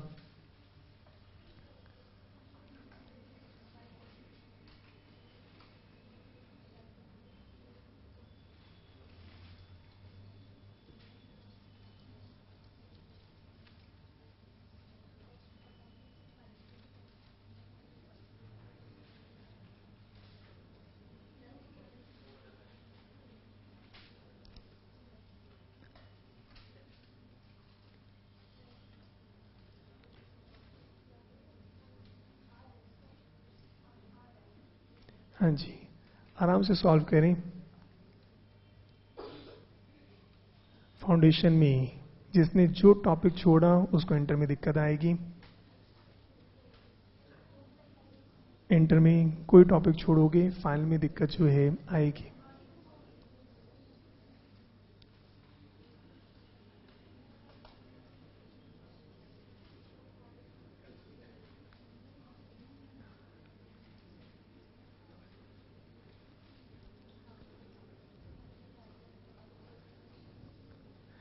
चलो मैं थोड़ी सी हेल्प करता हूँ। यहाँ पे कुछ बच्चे जो हैं बिल्कुल हैरान से हो गए, सर ये क्या हो गया। चलो जी, चलो चेक करते हैं, थोड़ी सी मदद करता हूँ। फिर से बताओ, टोटल कॉस्ट, आराम से साथ साथ कहते हैं। टोटल कॉस्ट किसका सम टोटल है? परचेज कॉस्ट, फिर किसका है? ऑर्डरिंग कॉस्ट, फिर किसका है? Carrying cost. Ordering cost plus carrying cost. Comfortable है? परचेज कॉस्ट का फॉर्मूला क्या है? Annual requirement multiply by purchase price. लिखने की जरूरत नहीं है, पेपर में फॉर्मूले डेरिवेशन नहीं आती। सिर्फ मेरी कोशिश है हर फॉर्मूला कैसे बना आपको क्रिस्टल क्लियर हो जाएगा, फिर पेपर में कुछ भी पूछ लें फटाफट जो है कर लेंगे। तो ये purchase cost annual requirement multiply by purchase price. हमारा अभी सॉल्व में हमने क्या किया? परचेज प्राइस क्या है? कांस्टेंट है। फिर हमने कहा ऑर्डरिंग कॉस्ट, फॉर्मूला क्या होता है? Number of orders. Number of orders कैसे निकलेगा? Annual requirement divided by order size. मैंने कहा लेट ऑर्डर साइज भी x, मेरे को ये निकालना है ऑर्डर साइज, तो भी a डिवाइडेड बाय x हो गया। मैंने कहा भी 1,00,000 यूनिट, ऑर्डर साइज कितना है? 10,000, ऑर्डर कितना हो गया? 10 जो है हो जाएगा। तो भी a annual demand divided by x multiply by क्या है? Ordering cost per order. मैं o से डिनोट जो है कर देता हूं। कंफर्टेबल है? अब कैरिंग कॉस्ट, कैरिंग कॉस्ट की बात करें, फॉर्मूला क्या है? एवरेज इन्वेंट्री हेल्ड, जितना स्टॉक रखूंगा इसका एवरेज, तो भाई x से शुरू होगा 0 तक जाएगा डिवाइडेड बाय 2, जिसको हम क्या बोलते हैं? x डिवाइडेड बाय 2 इनटू में कैरिंग कॉस्ट। यदि बात भी क्लियर है तो भाई आराम से चेक करो, टोटल कॉस्ट इन तीनों का सम टोटल जो है मेरा आएगा। और अब डिफरेंशिएशन पर चलते हैं। तो भाई टोटल कॉस्ट ये मेरा आया, तो अगर आप डिफरेंशिएट करोगे तो आराम से सोचो, इसको डिफरेंशिएट करो, कितना होगा? हाँ जी, ये कितना होगा? 0, कांस्टेंट है। और तभी हमारा पहला केस क्या है? अगर ये मेरा कांस्टेंट, मुझे से कोई फर्क जो है नहीं पड़ता। दूसरा, अब ध्यान से सोच के बताओ, इसको डिफरेंशिएट करो, a o x की पावर -1, तो आंसर क्या होगा? -a o x की पावर -2। कंफर्टेबल है? उसके बाद इसको डिफरेंशिएट करो, ये कितना हो जाएगा? ये मेरा कांस्टेंट है c डिवाइडेड बाय 2 x की पावर 1, वो कितना हो गया? 1। ये बात समझ आती है? लो जी, ऐसे ही अब आगे बताओ नेक्स्ट स्टेप क्या होगा? Equal to 0। नेक्स्ट स्टेप क्या होगा? Equal to 0। मैं इसको इस साइड ले जाऊं तो ये क्या हो गया? a o अपॉन में x square, this is equal to c by 2। ठीक है जी। उसके बाद अब x स्क्वायर को इधर ले जाऊं, x स्क्वायर इक्वल टू इसको cross multiply 2ao divided by c। मुझे x निकालना है तो x क्या होगा? क्वाड्रेटिक है, 2 आंसर्स आएंगे, plus minus under root of 2ao divided by c। Comfortable है? अब ये x क्या है? क्वांटिटी। तो आप सोच के बताएं, क्वांटिटी क्या कभी नेगेटिव हो सकती है? नहीं। तो क्वांटिटी मैंने एक को इग्नोर कर दिया और मेरा क्या आ गया? x कितना आ गया? Under root of 2ao upon में c। कुछ की बात समझ आ रही है? अब ये क्वांटिटी तो आई, पर इस पर मैक्सिमम होगा या मिनिमम होगा? अब मुझे फिर क्या करना है? Second derivative. तो आराम से बताओ, ये मेरा है -ao x की पावर -2। तो बताओ अब आंसर क्या होगा? 2ao अपॉन में x क्यूब, और c बाय 2 का कितना होगा? 0। इतनी बात समझ आई? और अब सोच के बताओ, 2 मेरा क्या है? पॉजिटिव, a मेरा क्या है? पॉजिटिव, o मेरा क्या है? पॉजिटिव, ये मेरा क्या है? पॉजिटिव। डिवाइड करूंगा पॉजिटिव से, ये वैल्यू क्या बनेगी? पॉजिटिव जो है आ जाएगी। और अगर ये पॉजिटिव है, इसका मतलब इस वैल्यू पर क्या हो गया? मिनिमम जो है आ जाएगा। कुछ की बात समझ आती है? इस वैल्यू पर ये क्या हो जाएगा? मिनिमम जो है आ जाएगा। और एक बार चेक भी करें, लो जी एक बार चेक भी करते हैं। हमारे सवाल में चेक भी करो, हमारे सवाल में अंडर रूट ऑफ 2 a कितना था? 36,000, o कितना था? 450, c मेरा कितना है? 10। लो जी चेक करके बताना आंसर सेम आ रहा है या नहीं आ रहा। हाँ जी चेक करके बताएं आंसर कितना आ रहा है?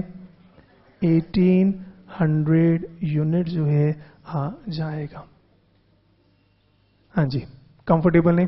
कुछ की बात समझ आ रही है? चलो जी, हमारा आंसर कितना हो गया? 1800 यूनिट जो है हमारा आएगा। इसका मतलब नाउ आई एम 100% श्योर इससे कम कॉस्ट। अब तो ओपन चैलेंज है, आप किसी भी यूनिट पर चेक कर लेना। इसका मतलब इससे मिनिमम कॉस्ट अब किसी भी यूनिट पर जो है नहीं आएगी। कुछ की बात समझ आती? लो जी, बस इसको बस लिख लेते हैं, उसके बाद आज की क्लास यहीं पर जो है समाप्त जो है करते हैं। तो लो जी, इसी को जो है लिख लेते हैं। लो जी, बस फॉर्मूला लिखवा देता हूं। Determination of EOQ। लो जी, इसी फॉर्मूले पर आते हैं। डिटर्मिनेशन ऑफ EOQ और लिखें if A is equal to annual purchase requirement, A is equal to annual purchase requirement, purchase को अंडरलाइन करना। यहाँ पर बच्चे गड़बड़ करते हैं, मेरे को सामान कितना खरीदना है उसको चेक करना है, और इसके नीचे लिख लो फॉर मैन्युफैक्चरर।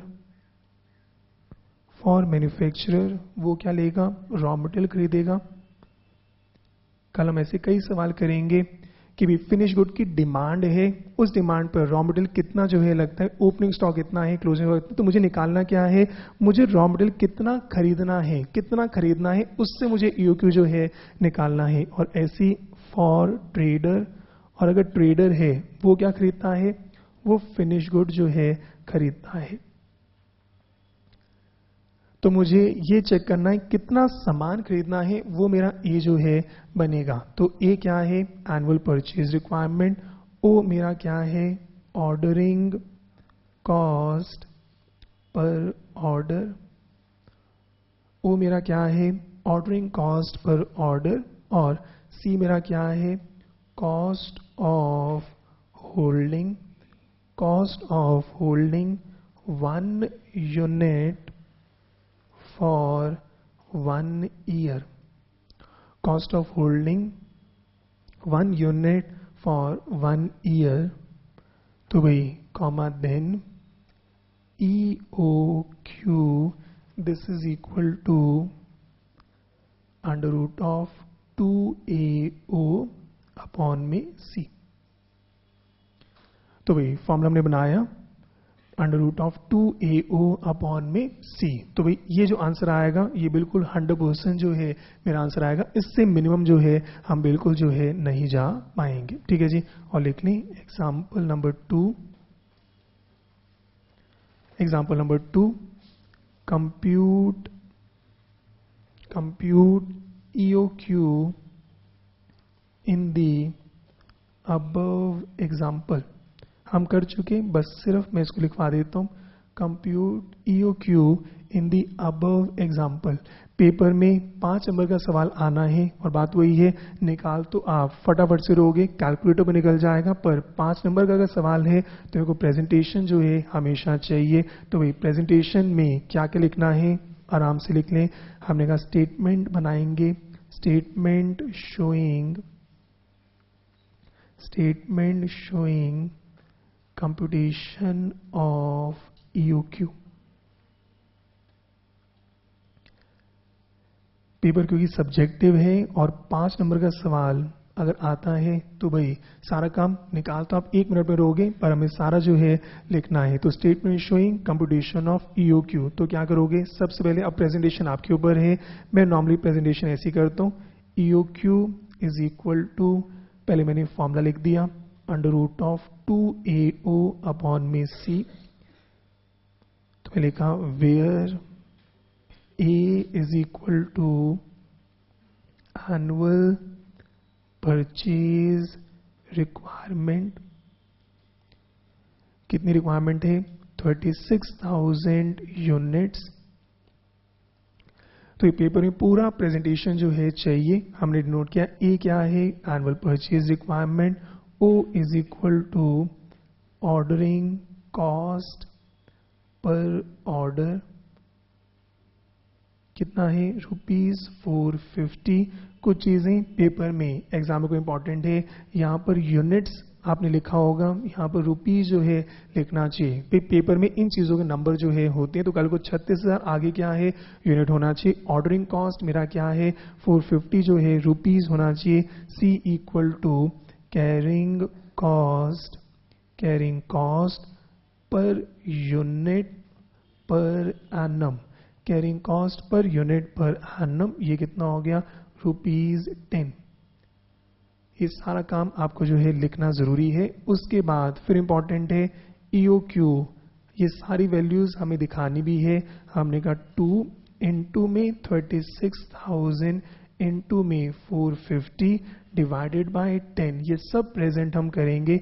और उसके बाद हमने सॉल्व किया, वो कितना आ रहा है 1800। मोस्ट इंपॉर्टेंट फिर से यहाँ पे यूनिट्स लिखना है। कई बार बच्चे 1800 लिखकर छोड़ते हैं और कई बार बच्चे ब्लंडर करते हैं ₹18,000। अगर रुपीज लिख दिया सारा जीरो जो है हो जाएगा। 18,000 रुपए का सामान नहीं, 18,000 यूनिट जो है हमें लेने हैं। तो छोटी छोटी चीजें हैं, पेपर बहुत ईजी आता है। मतलब अगर मुझसे पूछेंगे मतलब आपका इंटर बहुत ईजी है as compare to CA foundation. पर हाँ बात वही है कि आपको थोड़ा सा प्रेजेंटेशन पर वर्क जो है करना पड़ेगा।